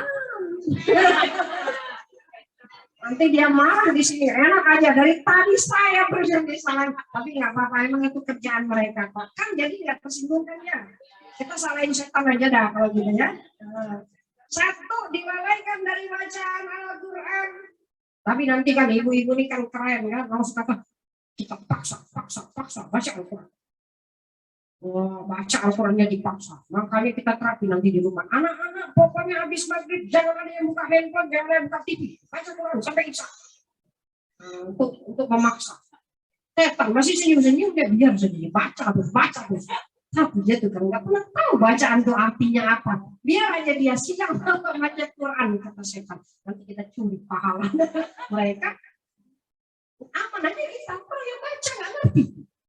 Nah, ibu-ibu perhatikan. Jadi kalau baca terus-menerus nggak mau tahu arti Al-Qurannya dalam gangguan. Ya, ada yang fokus ke baca. Ya, baca itu cantik, bagus, dapat pahala bersama. Diberi syafaat, membaca Al-Quran itu luar biasa. Tapi kalau hanya baca, tidak paham artinya, sama kayak baca surat cinta dari kekasih, tapi nggak tahu apa itu. Sekarang saya tanya, ibu jujur aja, buku apa yang dibaca tapi nggak paham? Diulang-ulang lagi bacanya. Buku apa? Buku apa? Nah, cuma satu buku yang dibaca berulang-ulang nggak apa Quran. Nah, ibu-ibu nggak ngerti bahasa Inggris, Ustaz kasih hadiah bahasa Inggris. Berapa kali mau dibaca? Baca judulnya saja nggak paham, Ustaz. Mana ditempel aja di lemarinya kan? Yang penting ada buku bahasa Inggris. Kita nggak akan pernah baca buku kalau nggak paham. Tapi Al-Quran kenapa siang malam dibaca nggak paham? Berarti maksain diri nggak kita tuh? Maksain diri berarti sebenarnya itu dalam gangguan juga. Masa surat cinta dari kekasih hati nggak tahu artinya. Jadi kata setan tadi biasa saja dia baca siang malam, tapi dia nggak paham artinya. Gitu kan? Setan senyum-senyum saja kalau ada orang yang seperti itu. Oke, nanti kita katakan, kalau gitu kita lawan setan itu. Berarti kita baca paham artinya. Bukan hanya paham, sudah. Anak pada boleh. Anak masuk 10 majlis ini. Tiap hari. Ya, ada yang tadabur. Jadi tadabur, masuk kajian terus-menerus. Setan masih senyum-senyum juga ibu. Ya katakan dia aja. Itu kan tadabur. Masuk majlis ilmu, masuk ilmu ini. Pegang berguru dengan ini, tapi ya lihat akhlaknya sama sekali tidak berubah. Yang keras kepalanya masih iya, yang sombongnya masih iya. Jadi berarti apa yang dibaca nggak akan diimplementasikan dalam akhlak. Jadi ibu-ibu, kalau Al-Quran nggak mengubah kita, padahal sudah tahu artinya, sudah paham tadaburnya. Al-Quran kalau nggak mengubah kita dalam gangguan nggak? Dalam gangguan. Makanya hati-hati, jangan terlalu bahagia sudah hadir di majelis ilmu. Kalau akhlak tidak bertukar, itu masih dalam gangguan syaitan. Jadi Ustazah, untuk selamat dari gangguan ini macam mana jadi? Maka amalkan semua kewajiban terhadap Al-Quran. Baca nih, ya, baca. Paham nggak paham, baca. Jangan nanti karena nggak paham nggak usah dibaca, enggak. Yang pertama tadi kan dia pasti melalaikan dari bacaan, maka paksa diri untuk membaca. Paham nggak paham, baca. Bisa nggak bisa, baca. Baca. Tapi Ustazah, kan ada yang bilang kalau baca salah dapat dosa. Benar nggak Ustazah? Kalau baca salah dapat dosa. Benar? Saya mau tanya lagi dengan aku. Nah, betul banget itu. Jangan cuma aku tuh nggak mau baca karena kalau baca dosa. Siapa bilang? Kalau begitu nggak ada orang yang mau baca. Nah ya, kita ini para usaha sepakat ya, bukan itu yang berdosa kan? Bukan. Karena ada di dalam Al-Quran. Perhatikan, di dalam hadis. Kalau man qara'a harfan min kitabillah falahu bihi hasanah wal hasanatu bi asri amsalha, sering kita dengar. Siapa yang baca Quran? Satu huruf bernilai satu kebaikan. Bagi pembaca Al-Quran bukan 1 kali 1, tapi 1 kali 10. Satu hurufnya 10 kebaikan. Ada satu lagi. Allazi yaqra'ul Qur'an wa huwa mahirun bihi ma'as safar kiramin barah. Yang baca Al-Quran, baik bacaannya, betul makharijul hurufnya, dibaca dengan khusyuk, tunduk, sehingga menjadi akhlaknya, maka dia beserta para malaikat. Nah, para ustazah ini Masya Allah bersama para malaikat nantinya. Yang belajar Qurannya juga bersama para malaikat. Allazi yaqra'ul Qur'an wa huwa mahirun bihi ma'a safar ihtiramin barah. Yang belajar Al-Quran bagus, yang membaca Al-Quran bagus bacaannya beserta para malaikat, yang mana malaikat itu kiram, mulia, barah. Wallazi yaqra'ul Qur'an wa yata'ata'u fi. Ada lagi yang baca Al-Quran terbata-bata baca Quran. Itu siapa itu? Kalau tadi yang pintar baca Quran barisan sini. Yang terbata-bata baris sini apa barisan? Ya, jadi kita akan katakan ada yang terbata-bata baca Quran, berarti istilah lidahnya kalau buat makharijul huruf. Habis itu kena marah. Ya, jadi ada orang yang susah, ya tak itu terbata-bata baca Quran. Allazi yaqra'ul Quran wa yata'ata'u fi wa huwa 'alaihi syaqun, dan dia susah baca Quran. Kalau orang baru belajar baca Quran mudah atau susah? Susah sampai 10 kali dulu dibilang susah cepat dong. Susah. Ya. Jadi kita akan katakan susahnya gini. Tadi kan baca Al-Quran 1 huruf dapat 1 kali, terus dikali 10. Coba lihat di sini, ayat yang terbata-bata tadi. Ada orang yang membaca Al-Quran, terbata-bata membaca Al-Quran. Dia susah membaca Al-Quran. Walahu ajrun. Justru dia dapat 2 pahala. Ibu. 1 pahala buat baca Quran. Berarti 1 kali 10 ya kan? Oke. 1 lagi apa? Kalau kita baca Quran, sama-sama orang kan. Terus kan, 1 ayat 10 kali di Islam. Malu nggak? Biasanya malu kan? Oke, nggak apa-apa malu. Malunya Allah ganti dengan pahala. Susahnya Allah ganti dengan pahala. Asal dia baca semua mata memandang. Udah usia segini kok belum bisa baca. Biarin aja. Malunya Allah ganti pahala. Kena marah pula ustazah sudah 10 kali diulang nggak paham-paham. Kena marahnya Allah ganti pahala. Siapa yang bilang berdosa kalau salah? Dapat 2. Masya Allah. Jadi jangan takut belajar Al-Quran. Biar aja. Iya. Jangan takut dimarahi. Jangan takut. Nggak apa-apa. Dapat pahala. Semuanya Allah ganti dengan pahala. Ini kan habis. Nah, wa mahir bihi. Ada ayatnya. Yang tak ufi. Yang dosa itu yang mana? Nah, betul. Ada yang baca Quran salah. Dari awal sampai akhir salah. Terus ditanya. Ada guru ngaji nggak? Nggak ada. Nah ini yang dosa. Ngaji salah terus nggak ada guru ngaji. Itu yang salah. Kalau ngajinya nggak apa-apa. Jadi kalau salah ngaji Qurannya salah, ada gurunya nggak ada masalah. Berarti dalam proses belajar membaca Al-Quran. Jadi yang dosa mana? Tetap ada yang dosa di situ kalau bacanya salah terus itu.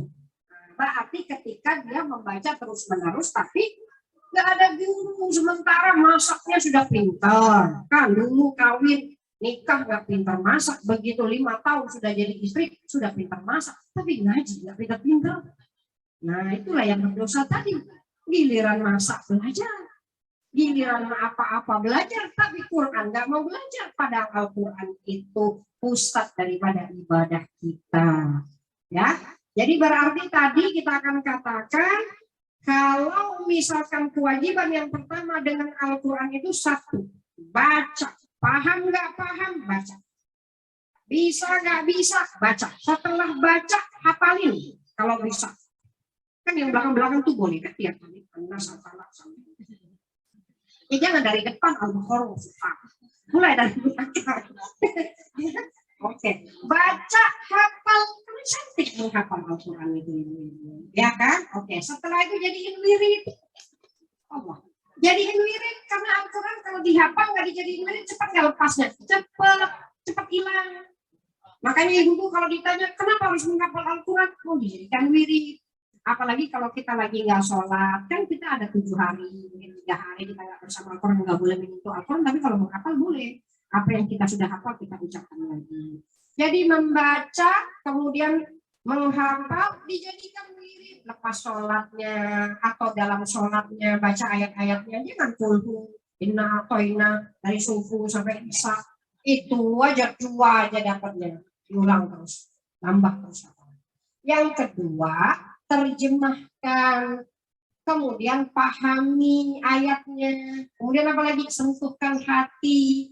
Innamal mu'minun idza dzukirallah wajilat qulubuhum. Tadi kan bilangnya iman di dalam hati. Orang mukmin itu kalau dibacakan, kalau disebut nama Allah bergetar hati mereka karena mereka kenal Tuhan.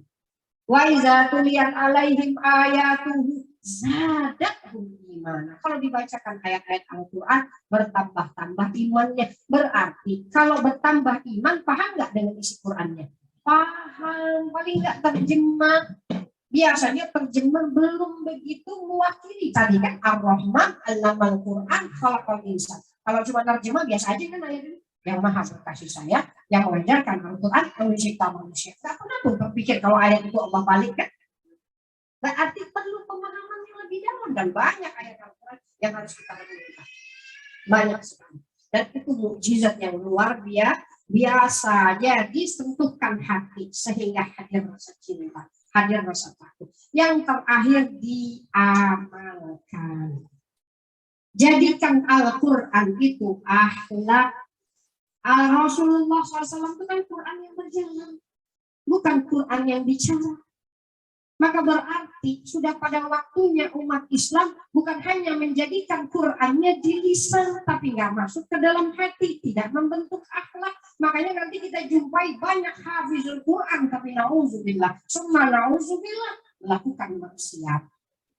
Kenapa? Karena Al-Quran hanya sebatas di lisan. Dan ini sudah diprediksi Rasulullah.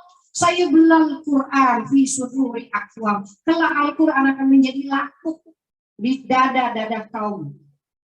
Yaqra'una al-Quran wala yajiduna lazzah.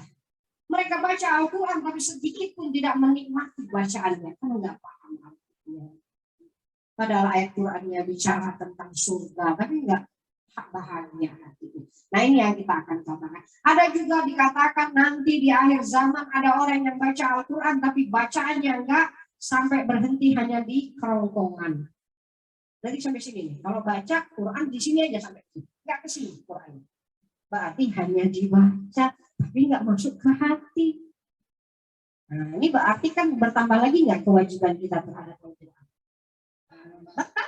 Jadi berarti Quran itu harus dibaca, dihafal, dijadikan wirid, diterjemahkan, ditadaburi, ditentukan hati, diamalkan. Kalau begitu Ustazah cukup nggak waktu ini? Tinggal berapa tahun lagi hidup? 10 tahun. Itu 30 juz Ustazah yang mau diterjemahin, 30 juz.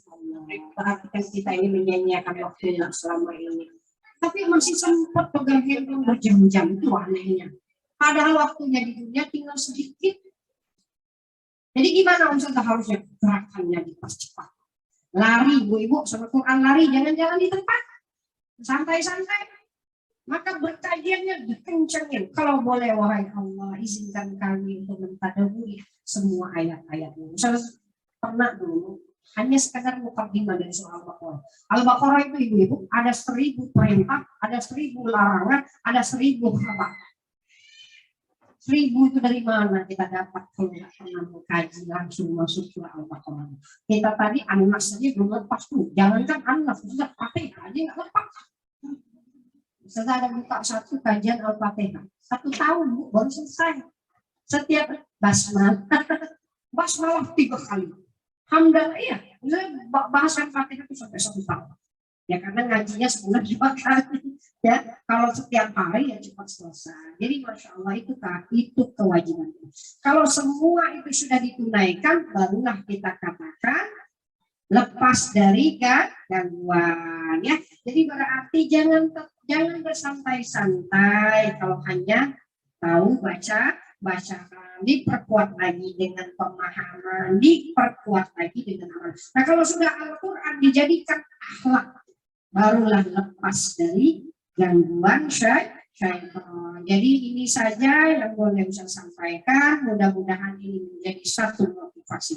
Besok larinya lebih kencang, jangan santai-santai. Mulai buat jadwal. Kalau ngaji setiap hari, siap-siap nih para ustazah Quran. Nanti banyak yang mendaftar. Mereka mau berlari kencang karena umurnya kan nggak lama lagi kan. Targetkan di mana khatam 30 juz ke dalam 10 tahun. Ya kan? Nah, ini semuanya berapa? 40, 50. Ada yang 20 gitu. Ya. Jadi masya Allah, mudah-mudahan ini boleh menjadi motivasi yang luar biasa. Bismillah, jangan ada yang ditinggalkan. Semuanya sekali jalan. Sudah anak mau baca jangan. Nanti habis dibaca belum tadabur dan meninggal, itu susahnya kan. Sudah, jadi gimana Ustazah? Semuanya sekali jalan. Ada majlis baca Quran. Ada majlis tadabur Quran. Ada majlis yang diri sendiri buat programnya. Maksudnya, apakah ayat-ayat Al-Quran itu menyentuh hati? Apakah ayat-ayat Al-Quran itu diimplementasikan dengan perbuatan? Ya, jadi mungkin kalau masih ada waktu lagi nggak nih? Masih ada waktu ya, belum asal lagi kan?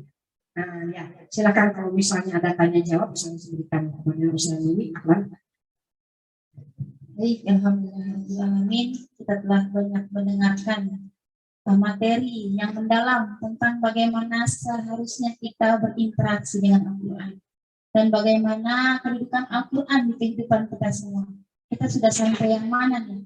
Kalau tadi Ustazah memaparkan bahwa kita banyak dilalaikan, banyak gangguan setan dan Al-Quran Yang pertama adalah melalaikan dari bacaan Al-Quran. Banyak yang masih untuk membaca saja masih bermalas-malasan. Ada juga godaan setan dari sisi yang lain, yaitu melalaikan diri dari bertadabbur Al-Quran. Jadi yang sibuk bacanya tahsin, tadarus, tilawah, nggak cukup sampai di situ. Karena syaitan itu godaannya besar dan berat. Dan kalau kita tidak memahami Al-Quran, nah mau dibawa kemana nanti kita? Petunjuknya dibacanya melalui apa? Jadi insya Allah dengan bertadabbur Al-Quran kita memahami detail bagaimana berkehidupan bersama dengan Al-Quran. Yang ketiga adalah melalaikan diri dari ta'assur bil Quran atau tersentuh dari bacaan Al-Quran. Sudah bertadabbur, sudah membaca, tapi tidak menghayati.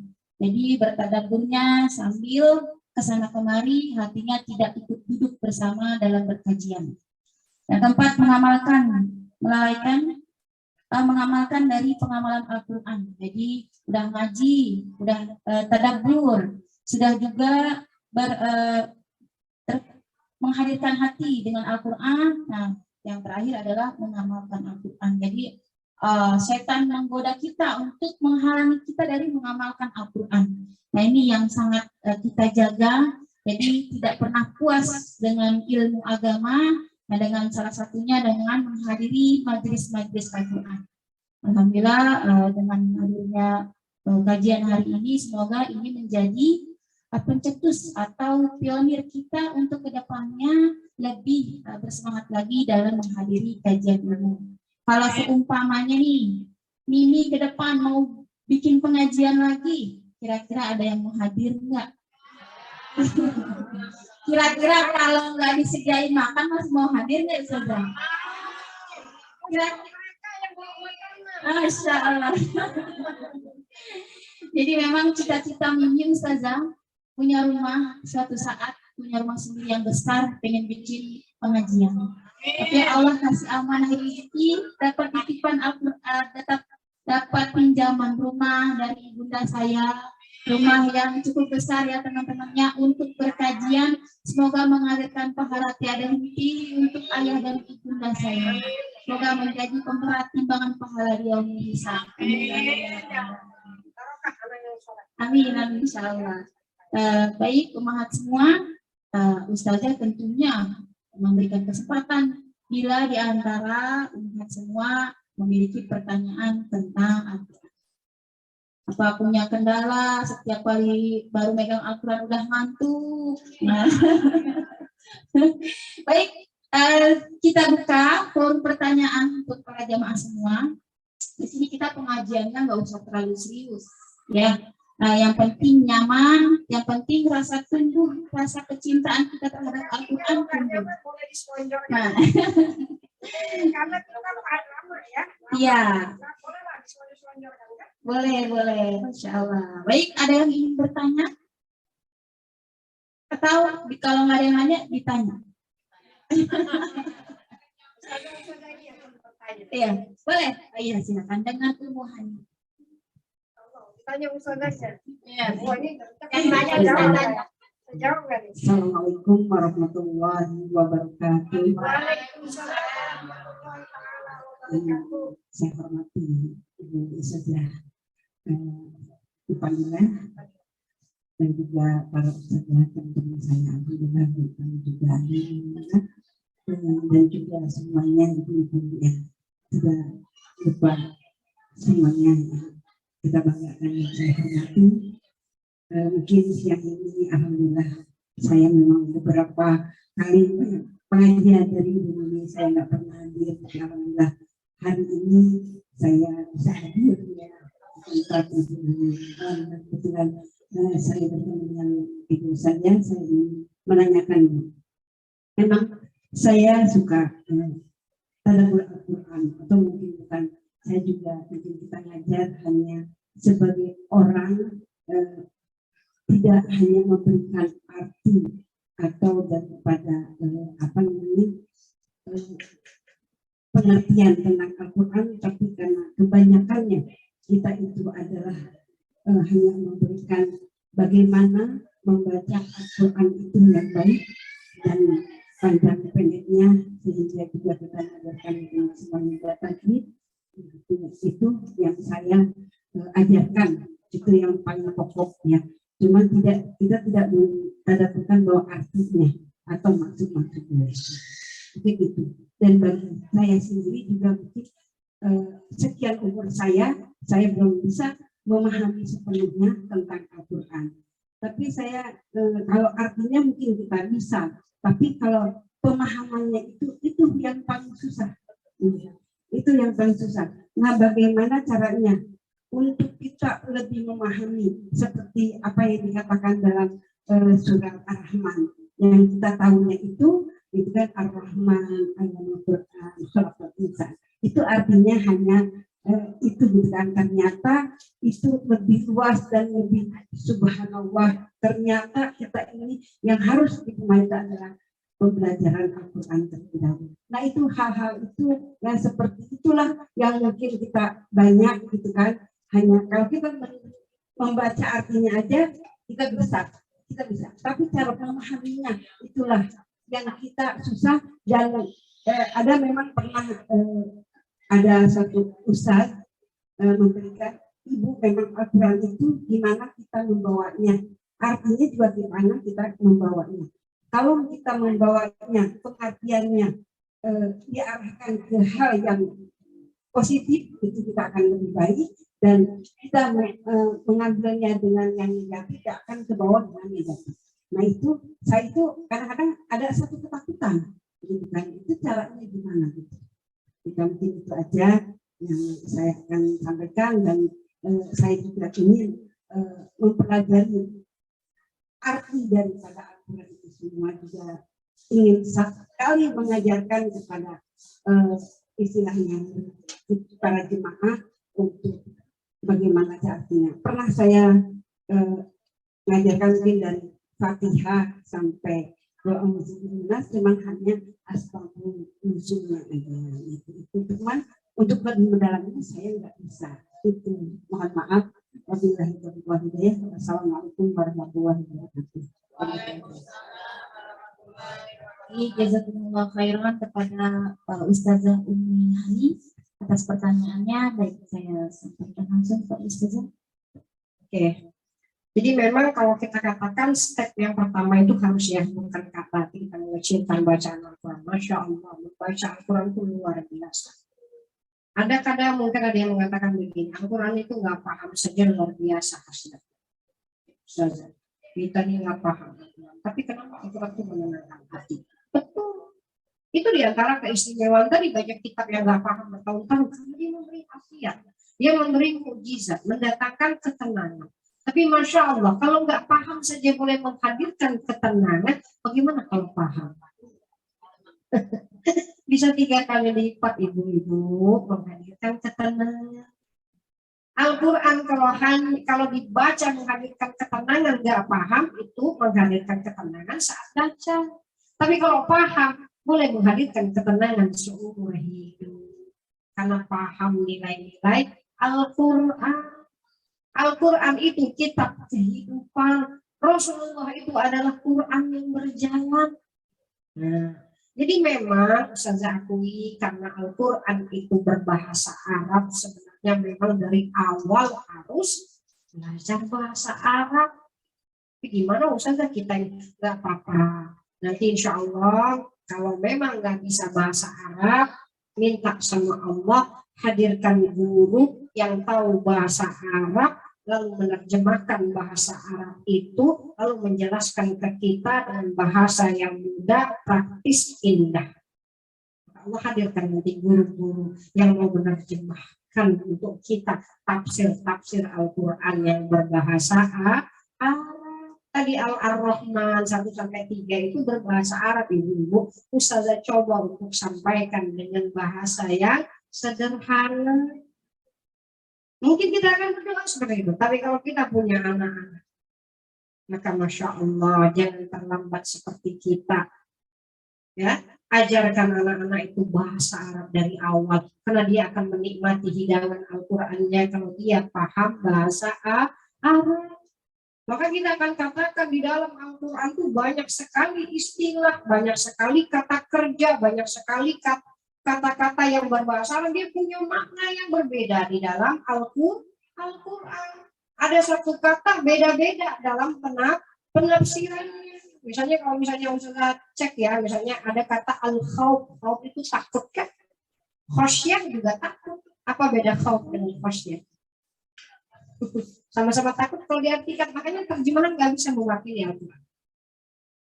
Al-khawf takut, al-khosyah takut, takwa takut, rahbah takut, wajilah takut. Tadi yang dibaca, iza dzukira ismullah, ya, iza dzukirallah wajilah tuh wajal, berarti takut sampai bergetar. Gimana mau menerjemahkan semua kata itu padahal artinya cuma takut? Berarti miskin nggak bahasa kita itu untuk menerjemahkan bahasa Arab? Iya miskin. Masa iya takwa artinya takut, khauf artinya takut, khosyah artinya takut. Padahal dalam bahasa Arab beda nggak? Beda. Misalnya kasih beda yang dua saja. Antara khauf dengan khosyah itu besar itu bedanya. Ada orang yang takut sama Allah karena dosa, terus takut nerakanya Allah. Itu disebut khauf. Ya, tetapi ada orang yang takut bukan lagi melihat dosanya, bukan melihat nerakanya Allah, tapi ada yang takut setelah mengenali Allah. Ketika diceritakan dalam ayat kursi Allah itu punya kekuasaan yang luar biasa, maka dia takut sama Allah. Maka ada takut yang karena melakukan dosa, takut disiksa, ada juga yang takut melihat keagungan Allah. Itu berarti takut yang berdasarkan ma'rifah. Maka ulama ini adalah orang yang paham Allah nggak? Iya. Makanya Allah sebut innama yakhsyallah min ibadihil ulama. Allah nggak guna kata innama yakhafullah. Karena yang Allah sebut ulama. Ulama itu yang paling takut nggak sama Allah? Iya. Kenapa? Karena dia paham tentang Allahnya, paham Qur'annya. Maka kalau ulama, ibu-ibu nggak takut sama Allah, jangan disebut ulama. Ini sebut ulama, padahal ulamanya nggak takut sama Allah. Jadi kalau ulama tidak nggak takut sama Allah, lihatlah mencela-mencela jadi ulamanya. Ya, nggak sesuai lagi apa yang diomongin. Jadi berarti yakhsha dengan khauf beda nggak? Nah kalau belajar terjemah kan cuma satu artinya, takut. Gimana mau boleh masuk ke dalam terjemah? Tapi daripada nggak sama sekali ya baik terjemah. Nah, jadi kalau ditanya gimana Ustazah, nggak apa-apa. Kan tadi bisa dikatakan kita saling melengkapi saja. Yang Ustazah ini nggak apa-apa. Berjibaku dengan tahsin yang banyak juga yang nggak bisa. Nanti tadabur sudah hebat, tadabur disuruh baca, salah semua. Berarti nggak apa-apa. Kita kan serentak tadi ya. Berarti memperbanyak majlis ilmunya. Ya, ada majlis ilmu yang tahsinnya itu kita perkuat. Ada majlis ilmu yang tadaburnya kita perkuat.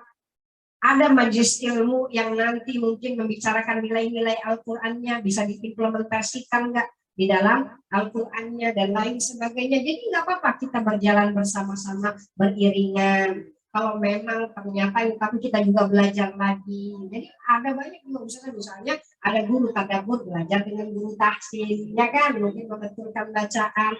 Ada guru tahsin belajar dengan guru tadabur. Kan itu khairukum man ta'allama al-Qur'an wa 'allamahu. Yang bukan guru tahsin, guru tadabur, semuanya kena ambil.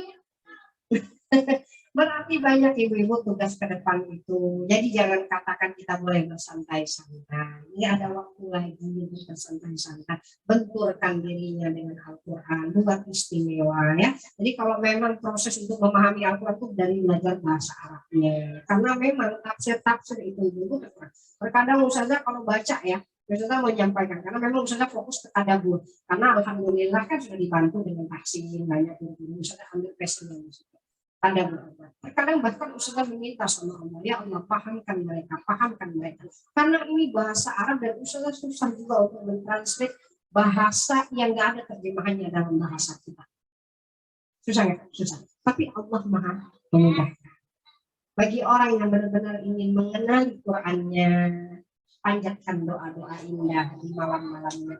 ya Allah, aku ingin paham, wahai Allah, maka Allah akan hadirkan guru di depan rumah kita.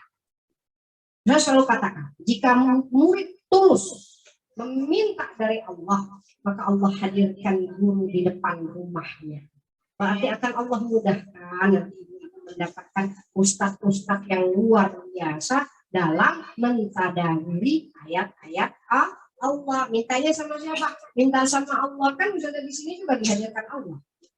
Kalau Allah tak hadir kan nggak bisa, nggak akan dititikkannya di hati Ustazah ini untuk membawa Ustazah ke sini. Kalau nanti didetikkannya Ustazahnya yang nggak bisa, punya banyak alasan untuk menghadirkan tidak menghadirkan di sini, tapi ternyata dihadirkan Allah. Berarti boleh jadi nih hadirnya Ustazah nih ada di antara ibu-ibu yang baca doa ya. Mana tahu doa antum yang diterima oleh Allah. Ternyata anak jauh-jauh dari Bengkulu ada yang baca doa ternyata di malam hari, wahai Allah, aku jatuh cinta tapi nggak tahu bagaimana cara mendekati Engkau. Allah jawab, ya tunggu saja, aku akan hadirkan seseorang di tengah kalian. Maka Ustazah hadir di sini karena jawaban-jawaban doa yang dipanjatkan kepada Allah, ingin memahami Al-Qur'annya lebih dalam. Jadi Masya Allah, ini yang keren ini siapa? Semestinya ibu-ibunya, atau malah doa sohibatul baitnya. Selama ini berkajian online, tiba-tiba mungkin baca doa untuk benar-benar offline, Allah hadirkan. Maka minta sama Allah, jangan putus asa, pasti akan Allah mudahkan. Gimana kalau belum khotam Ustazah, nggak ada masalah. Ya, selama kita bermujahadah, Allah lihat ya usaha kita. Jadi ada orang bilang memang tujuan kita tuh harus sampai ke tujuan, tapi nggak apa-apa. Jalan kita lambat, dipercepat, mati di tengah jalan bagi kita itu adalah hal yang membahagiakan. Karena apa? Jalannya menuju Allah, jalannya menuju Al-Quran. Jadi mulailah dari mana mau mentadaburnya, dari An-Nasnya dari Al-Falahnya dan lain sebagainya. Untuk kajian online, insya Allah Ustazah bersedia kalau memang kita memerlukan. Tapi untuk kajian offline, Ustazah doakan tadi, Ustazah Mimi tadi sudah berniat untuk ya di rumahnya, mudah-mudahan Allah hadirkan ustadz atau ustazah yang boleh membimbing untuk tadabbur Al-Quran. Kalau yang tahsin jangan ditanya 1, umi, 2, 3, 4, pasti ada lagi 10. Tinggal pilih saja, fokuskan waktunya, belajar lagi nggak apa-apa walaupun usianya banyak. Ya mungkin itu saja. Ahlan, kalau ada yang lain. Jazakumullah khairan Ustazah. Dibuka sesi pertanyaan yang kedua, ada yang masih ingin bertanya? Nah ini time malam yang selalu bersemangat bermajelis ilmu di mana aja bawa catatan khusus Ustazah. Dia teman tahsin saya di Nurul Quran. Silakan time malam. Maaf ya saya. Tes.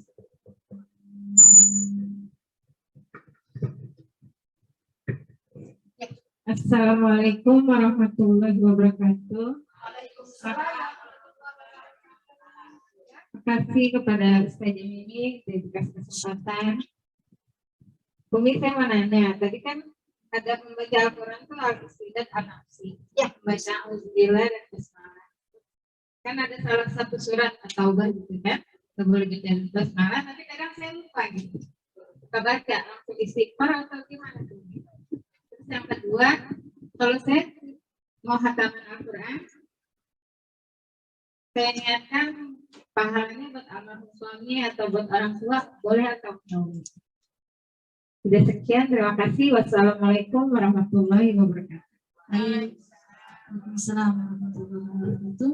Baik, jazakumullah khairan untuk tema. Kita silakan kepada Ustazah. Ya betul sekali ya. Semua bacaan Al-Quran itu semua suratnya harus dibuka dengan basmalah. Ya, kecuali surat At-Taubah. Kenapa? Nah, coba perhatikan makna dari ayat pertama itu. Dia sudah dimulai dari bara'atun minallah. Allah berlepas diri. Kalau Allah sudah berlepas diri itu marah nggak? Kalau orang tua berlepas diri dari anaknya marah nggak? Dia sudah terserah. Mau balik nggak balik terserah. Dulu kalau dia balik lambat marah masih orang tua. Tapi kalau sudah orang tua bilang nggak usah balik ini nggak apa-apa. Tapi kalau kita mati di tengah jalan pun orang tua sudah nggak. Tapi udah di puncak amarah. Maka bagaimana mungkin Ismullah Ar-Rahman Ar-Rahim disatukan di ayat itu? Maka ulama mengatakan nggak bisa dimasukkan surat At-Taubah pada basmalah, itu nggak bisa dimasukkan karena maknanya mencerminkan kemarahan Allah. Nanti baca perlahan-perlahan kenapa Allah marah. Ya, jadi kalau seandainya kita lupa, ini kan yang namanya lupa ini ada dalam satu hadis tuh, rufi al-qalam, diangkat pena. Pena ini nulis terus nggak Bu? Nulis, apa yang dikatakan ditulis, apa yang dilakukan ditulis, yang mana-mana ditulis pena. Tapi pena akan terangkat kalau sekiranya satu lupa, penanya berhenti, kan lupa. Rabbana la tu'akhidna in nasina au akhtana. Wahai Allah, jangan kami disiksa karena kami lupa. In nasina au akhtana, kalau kami salah tapi tanpa sengaja, bukan salah sengaja. Wahai Allah, Engkau luar biasa, kekuasaanmu tidak terbatas. Bagaimana mungkin kami sebagai seorang hamba berani bermaksiat di hadapan-Mu, wahai Allah. Tapi kalau kami bermaksiat sebenarnya kami lupa. Itu kelemahan kita karena sering lupa. Tapi nggak apa-apa, minta sama Allah jangan disiksa. Makanya rufi al-qalam, kolam itu berhenti menulis kalau ada orang yang lupa, ada orang yang tidur, apalagi kalau ada orang yang pingsan, berarti yang namanya akal ini kalau tidak aktif maka tidak dikasih itu. Jadi boleh. Apa yang dilakukan ya sudah, kalau misalnya lupa ya istighfar, betul sekali, istighfar, kemudian ulang lagi dengan tanpa basmalah, begitu saja ya. Kemudian tadi apa yang kedua pertanyaannya? Oke, menghadiahkan Al-Quran. Sebenarnya menghadiahkan itu lebih, sebenarnya boleh juga sih menggunakan kalimat menghadiahkan. Tapi sebenarnya kalau kita mau artikan betul-betul, itu sebenarnya tawasul. Tawasul, jadi begini. Al-Quran itu kan kalau dibaca, ya, maka pasti berhasil. Maka orang-orang, ya kalau kita katakan juga Al-Quran itu kan ibadah, betul nggak? Ibadah, membaca Al-Quran berpahala nggak? Ada di dalam surah Al-Fatihah, kalau kita sudah ibadah, apa yang Allah janjikan ke kita? Iya karena abudu wa iya karena wahai hamba, jika engkau mempersembahkan ibadah terindah, naikkan ibadahnya ke langit, maka sebagai balasannya iya karena Allah turunkan bantuan. Allah ijabah doa-doa. Maka membaca Al-Quran itu sebenarnya menjadikan doa-doa kita mustajabut dakwah. Jadi sebenarnya kalau kita membaca Al-Quran, betul sekali kita mendapatkan pahala. Dan kita ingin pahala itu akan menjadikan doa-doa kita mustajabut dakwah, dapat doa yang mustajab.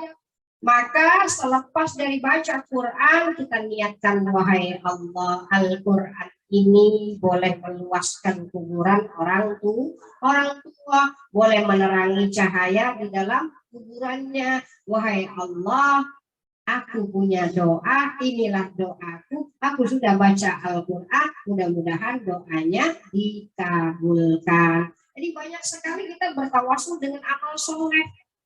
Jadi boleh saja. Nah, kalau makanya kan di antara salah satu amal yang tidak terputus kan doa anak yang soleh. Anak yang soleh, apapun yang dilakukan dari amal soleh, dia pasti ingat orang tuanya. Baca Quran, ingat orang tua. Makanya kita sebut hadiah. Padahal sebenarnya itu adalah Quran itu menjadi tawasul anak yang soleh untuk memberikan pahalanya sampai kepada orang tua. Ibu-ibu, masya Allah, orang tua itu luar biasa. Allah tahu betul. Allah nggak bisa kasih sayangnya langsung kan. Allah pilih orang tua yang mewakili kasih sayang Allah. Maka orang tua itu luar biasa. Apa yang dilakukan orang tua nggak akan diputus oleh Allah meskipun orang tua di dalam kuburan. Ada 3 amalan yang tak diputus oleh Allah. Di zaman itu ada ini kata amal. Kalau dia mati semua hilang, ini kecuali 3 perkara. Apa? Sedekatin jariyah. Sedekah jariah akan abadi, apalagi kalau sedekah itu dipakai terus. Yang kedua, ilmu yang tafa'ul bihi. Ilmu ini kalau diajarkan lagi, masya Allah berkah akan sampai kepada yang mengajarkan. Kemudian yang ketiga, waladun saleh yad'u, anak soleh yang membaca doa. Maka anak yang soleh kalau buat amalan yang diingat siapa? Orang tua. Ustazah bahkan dalam dakwah Ustazah ingat orang tua, karena Ustazah nggak bisa berdakwah seperti ini kalau nggak orang tua yang luar biasa menyekolahkan, mengeluarkan hartanya. Tadi dikatakan Ustazah ini sekolah di Mesir, masya Allah. Kalau orang tua tidak mengeluarkan uangnya, nggak bisa sampai ke Mesir. Maka jangan lihat ustazahnya, lihat orang tuanya. Maka kadang Ustazah katakan dakwah ini juga Ustazah hadiahkan untuk orang tua. Boleh saja berarti. Karena bakti kita. Maka semua amalan kita ingat orang tua kita. Nah yang ingat orang tua pasti anak yang soleh. Karena anak yang nggak soleh, begitu meninggal dunia sibuk pagi. Sana. Nah, itu sinetron lah itu. Dia bekadu sana, bekadu sih. Itu padahal nggak ada yang baca doa. Maka anak yang soleh secara otomatis. Maka saya katakan bukan hanya Quran yang boleh dihadiahkan, semua yang dilakukan. Sedekahnya ingat orang tua, dakwahnya ingat orang tua, apalagi bahkan menyekolahkan anaknya juga ingat orang tua. Karena ibu ini dididik oleh orang tua yang keren, maka kamu juga ibu didik dengan keren. Berarti orang tua lagi, masya Allah. Jadi berarti jadikan anak aset kita untuk kehidupan nanti, jangan dijadikan aset dunia saja. Ibu-ibu, sekolah kan nanti kerja. Dia nggak tahu kalau dia meninggal dunia asetnya mana. Nah harus ada 3 nih ya. Punya harta, jadikan sedekah. Nggak bisa cukup aja dia. Punya ilmu nggak? Amalkan. Kalau punya silakan. Kalau belum, paling nggak yang terakhir tuh kan kita punya anak. Semua kita punya anak. Masa iya satu pun nggak jadi aset tuh anaknya? Jadikan aset anak kita. Berarti gimana? Ajari dia Al-Qur'annya sejak kecil. Maka nanti ketika dia menjadi anak yang soleh, bahkan sholatnya akan dia antar ke orang itu. Maka kalau misalnya semuanya boleh dihadiahkan. Kalau memang tujuannya mengingat orang itu.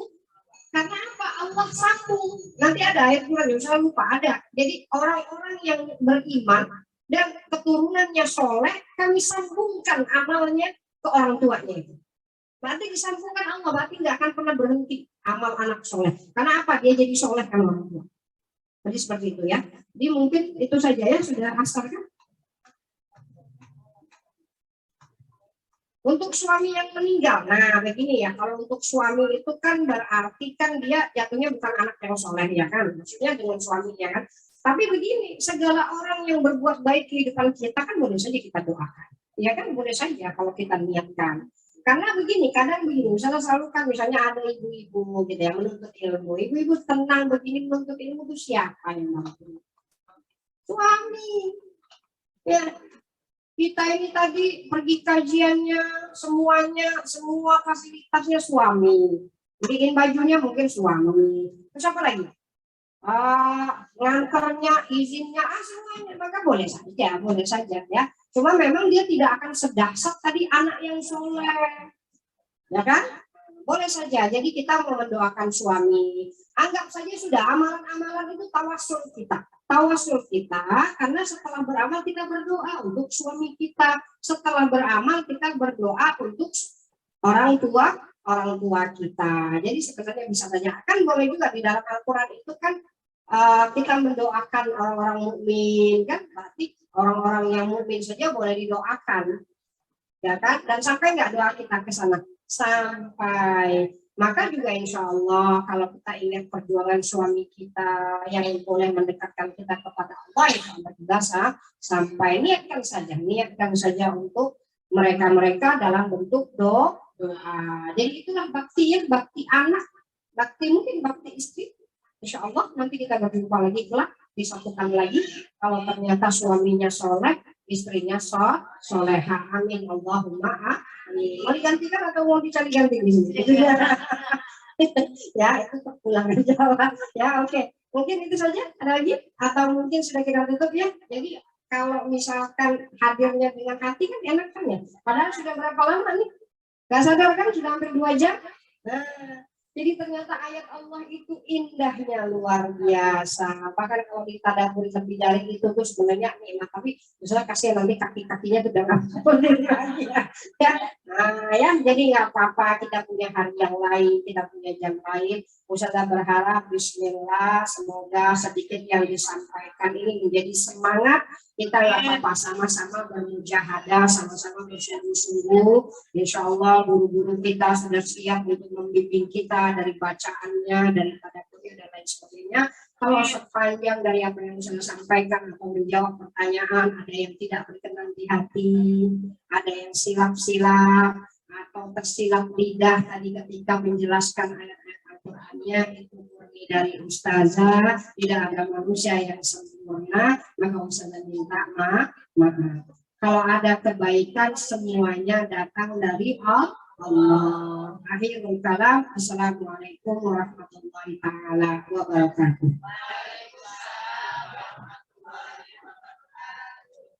Alhamdulillahirrahmanirrahim. Kita telah sampai di penghujung acara pengajian hari ini.